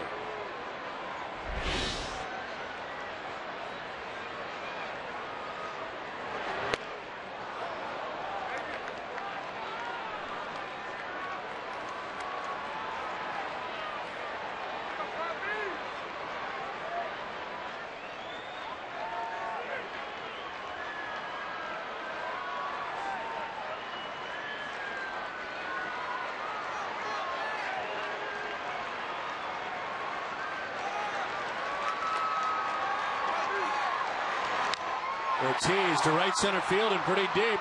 Throw going back to the warning track to make the catch. For the first out of the 7th inning, Big Papi making a bid to deep right, but not enough. The direction that ball was heading it out toward the Red Sox bullpen, I didn't think Throw was going to have a chance to get to it, but he was kind of shading in that direction, wasn't he? Going at full speed, and actually had time to slow down to make the catch in front of the bullpen.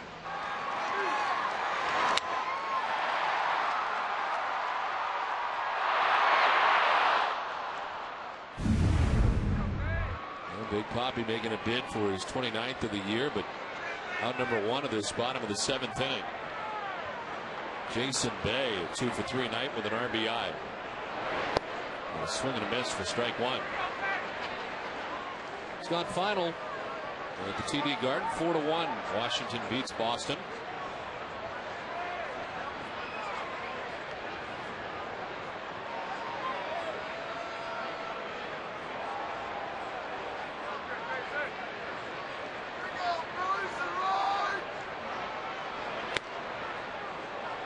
Strike and it's 0-2 to Bay.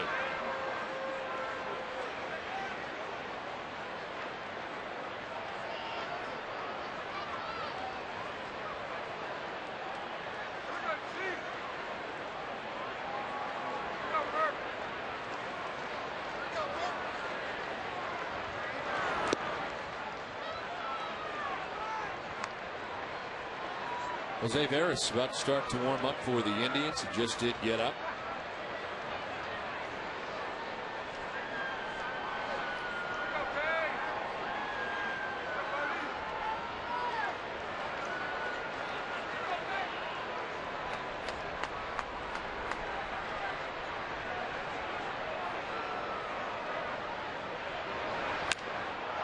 Fly ball to deep right field. Crow going back, and again he'll reel it in. This time shy of the track. He's been busy and running all over.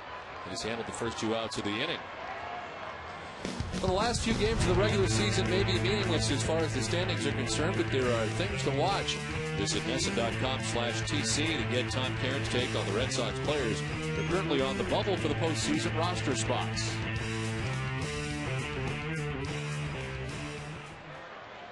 Two outs in the 7th inning. Return to the Red Sox lineup tonight from Mike Lowell. Midfield hit in the 5th. He's 1 for 3.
Outside ball 1, 1-2.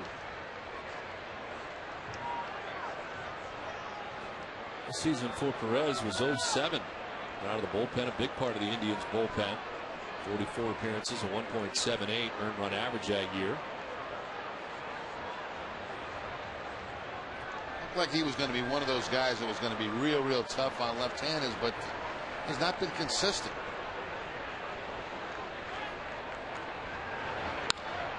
On the ground, a deep shortstop. Valbuena from short left with a one-hopper that gets Lowell at first base and ends the 7th inning through 7. It is 3-0 Red Sox.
The Red Sox on top of the Indians. Some defensive changes for Boston. Kevin Youkilis moves from first to third base. Mike Lowell coming out. Casey Kochman now at first.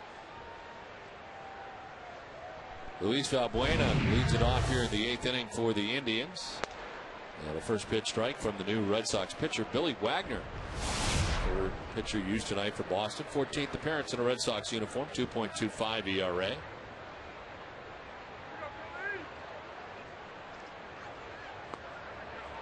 And 2 quick strikes to Valbuena. Fastball followed by the slider from Wagner.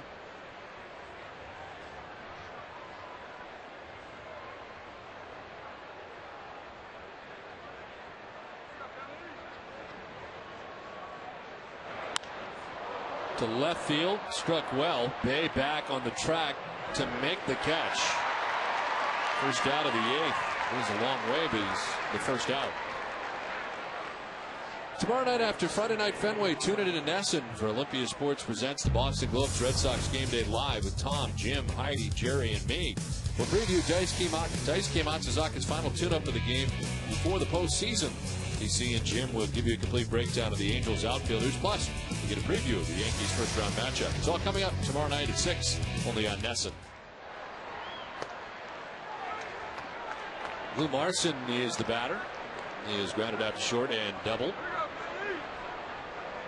He's one of 3 Cleveland hits. Indians being out hit tonight 12-3.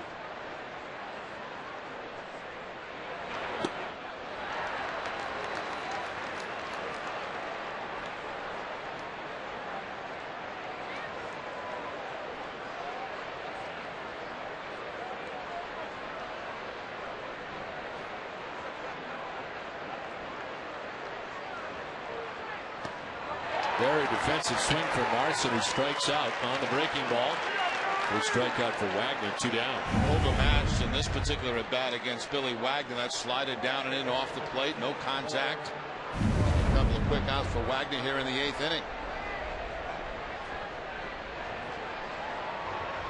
2 down for Trevor Crow. Well, the right fielders made some nice defensive plays out there in right tonight. Offensively, has flied to right and struck out looking. Takes strike 1 from Wagner.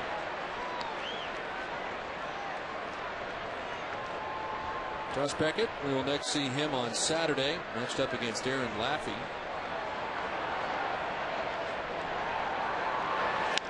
Ground ball to shortstop. Now it's Gonzalez. First for the out that ends the inning. A 1-2-3-8, a 3-0 Red Sox lead.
243 runs this season. Speaking of runs scored, earn free coffee, save on gas, get a chance to score prizes with your Dunkin' card.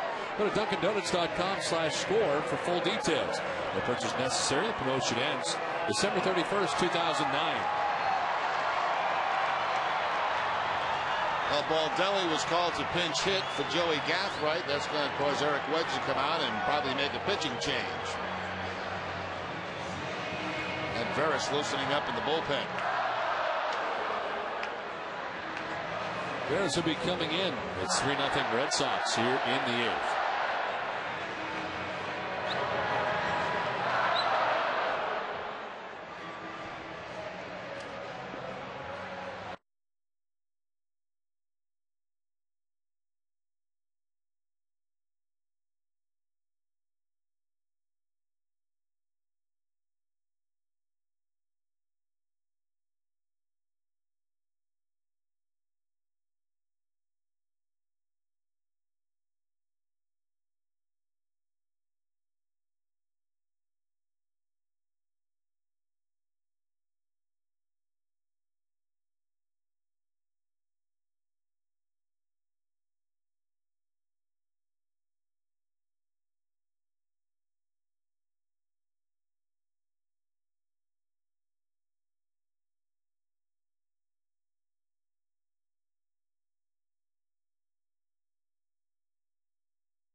Comcast. Red Sox getting 2 runs in the 3rd inning. They're already on top 1-0. David Ortiz with an RBI single to right field. And Jason Day with an RBI single as part of the inning to left field. We'll play Kevin Youkilis with the 3rd Red Sox run. Red Sox offense complete there so far. The defense and pitching provided tonight by John Lester. Lester 6 1/3, no runs on just 2 hits, walked the batter, 7 strikeouts. In his first appearance since being hit in the leg at Yankee Stadium. All went well in his final tune-up. 4th pitcher of the night for the Cleveland Indians, Jose Veras. His 46th appearance of the year, the former Yankee was traded to the Cleveland Indians. Coming over mid-season, 4.3 mark, 5.33 ERA, 2.25 opponent batting average. Acquired on June 24th for cash from the Yankees. Rocco Baldelli pinch hitting here for Joey Gathright. And taking ball 1 away.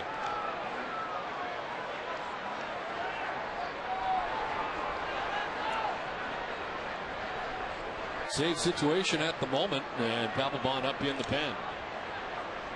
2 pretty good outings from Bard and Wagner, leading to the 9th.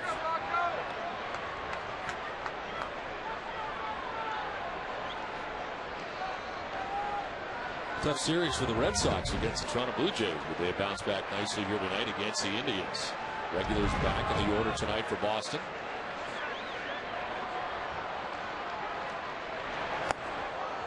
Elevates and Baldelli chases at the 94-mile-an-hour fastball, 2-1.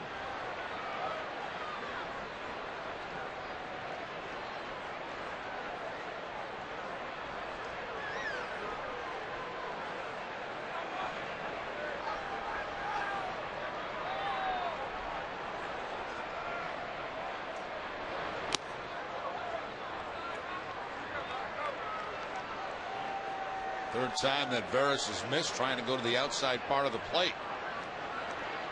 Really hasn't thrown a strike yet. The ball Baldelli swung at was out of the strike zone.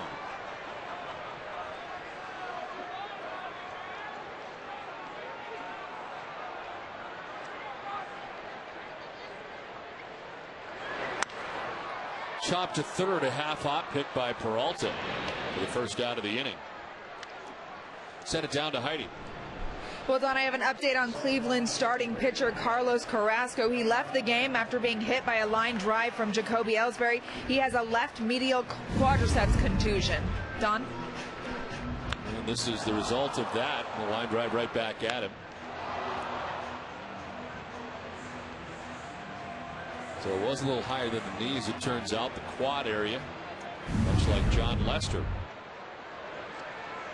Fortunate for Carrasco in his last start of the year. One out here in the 8th inning for Alex Gonzalez. A strike over the outside corner. Gonzalez 2 hits tonight, both singles to center. He's also reached on a fielder's choice.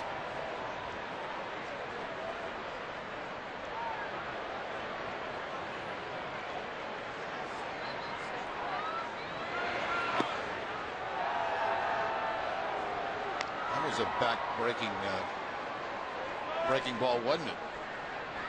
Threw it at Gonzalez. Little back pedal by Gonzalez, and gets it over for a strike.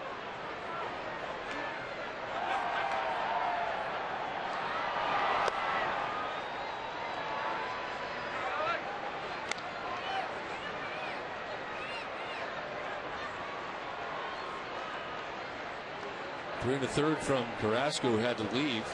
Jensen, Lewis, an inning and 2/3. No runs. Rafael Perez, 2 innings, giving up no runs. Penn has not yet been touched for a run. 1-2 is grounded foul. I want to remind you to get one of the best sports sections in the country delivered to your home every day. Sign up now for convenient Boston Globe home delivery. Call 888-MY-GLOBE or go to bostonglobe.com/sports.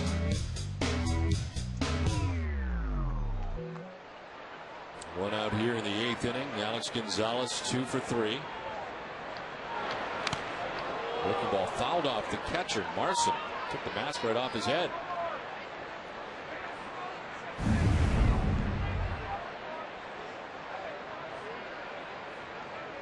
Hit right at the bottom too. That pot that covers up the neck.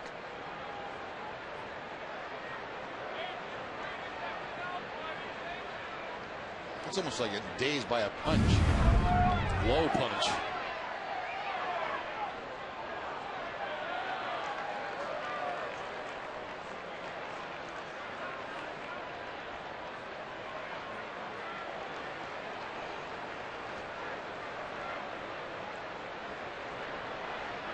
One down, 1-2 to Gonzalez.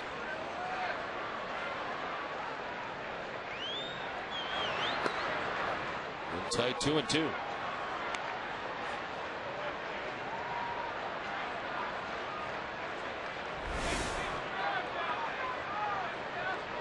Waiting on deck, 1 out, bases empty.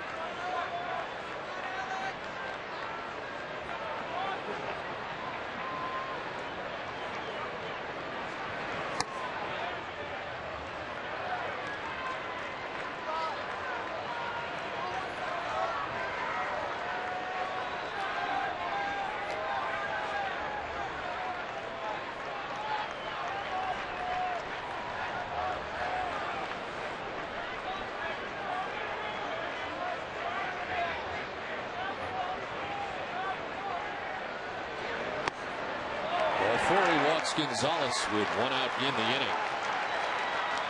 4th walk given up tonight by Indians pitching. After the game, stay tuned for Granite City Electric's Red Sox Final, where you'll get the latest on baseball's remaining postseason races. TC and Nick will examine potential postseason matchups. Plus, you get a preview of Dice K's final regular season start. It's all coming up after the game on NESN. One out, Alex Gonzalez at first base. Top of the order, Jacoby Ellsbury. He's got 3 hits tonight and a stolen base. As he takes strike 1.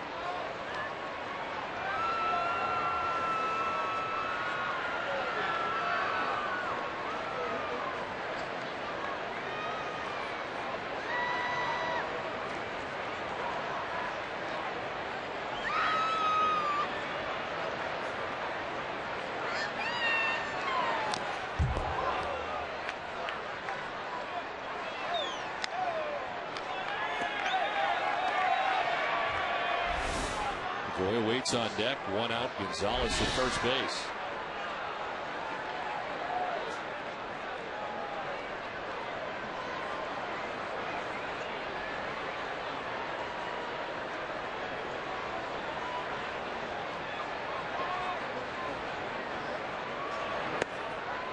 Strike three call. Ellsbury knew it and takes with him the first strikeout for Veras. Grabs the inside corner. There's two down to the eighth. Well, sometimes 0-2 you expect him to waste a pitch. No waste right here. Fastball right on the inside corner, about knee high.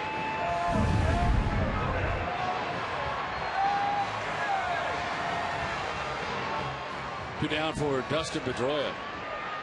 He was walked twice and grounded out twice.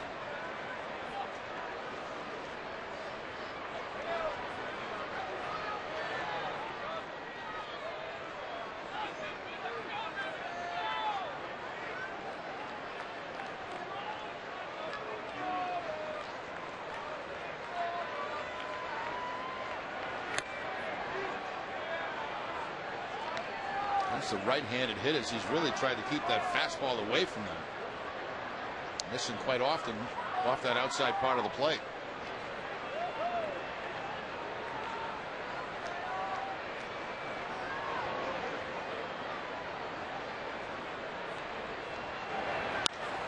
Pedroia hits it in the air to left center field. Laporta from left stands in front of Brantley in center to make the catch that ends the inning.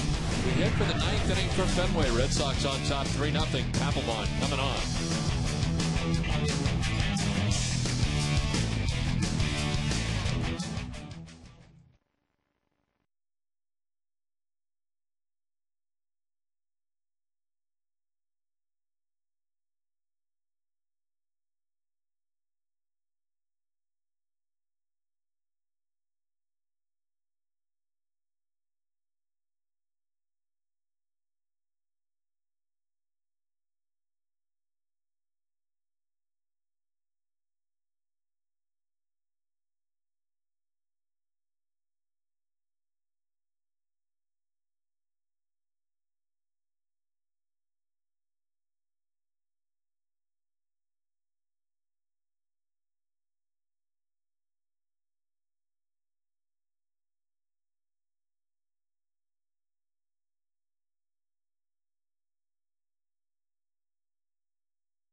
Boston Red Sox baseball on NESN is brought to you by New England Ford Dealers, Dunkin' Donuts, Sullivan Tire, New England Subaru Dealers, and by Southwest Airlines.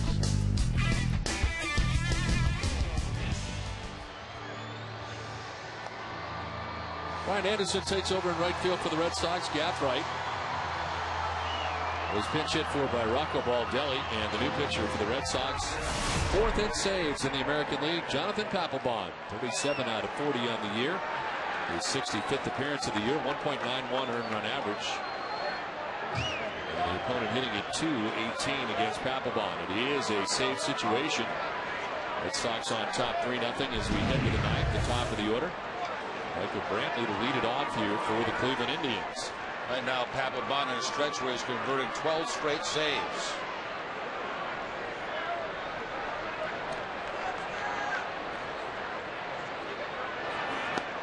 There's strike one to Brantley over the inside corner. Ryan Fuentes of the Angels is the leader in the American League with 46 saves. Joe Nathan second at 45. Mariano Rivera at 44. And then Papelbon at 37. No strike 2, 0-2.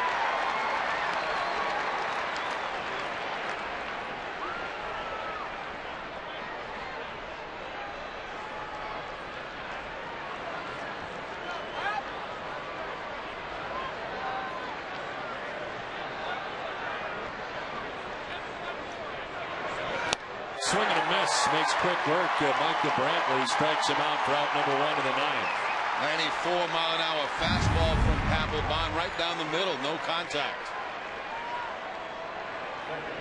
Back-to-back strikeouts for Brantley, 1 in the 6th, now leading off the 9th. One down for Jamie Carroll. 0 for 3 tonight. He's flied out, struck out, and grounded out.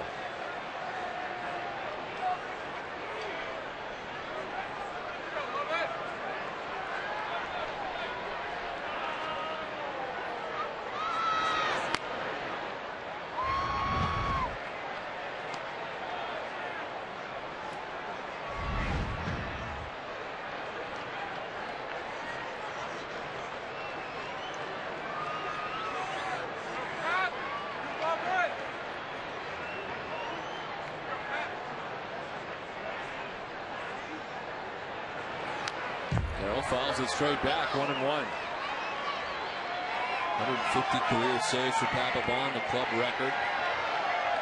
It's 06, 4th in the majors with 150 saves.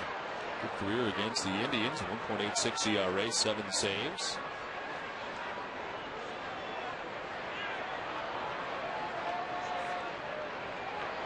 Since 06, he trails only K-Rod, Joe Nathan, and Trevor Hoffman in saves.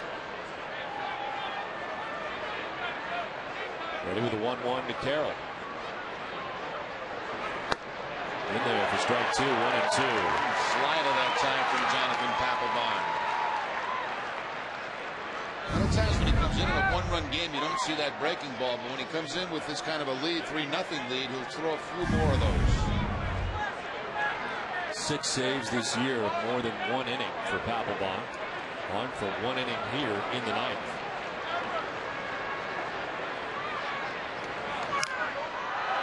Foul and out of play.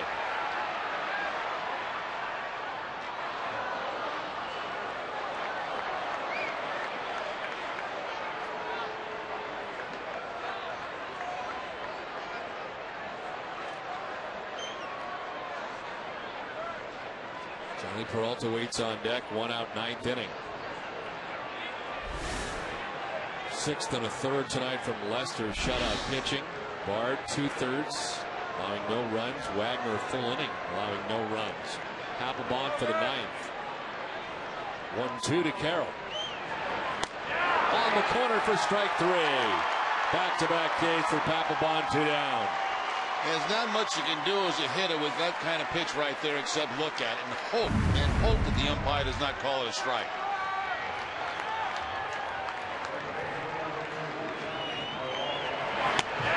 Best you can do with that is take a little swing and hopefully foul it off.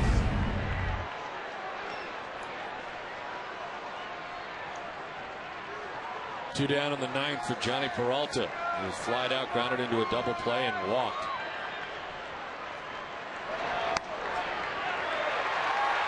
Strike 1 from Papelbon. He's getting that corner call.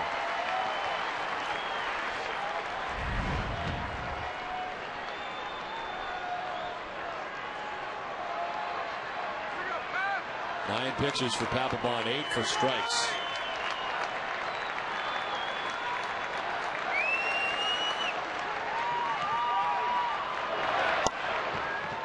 Breaking ball missing that time low, and just the second ball he's thrown, 1-1.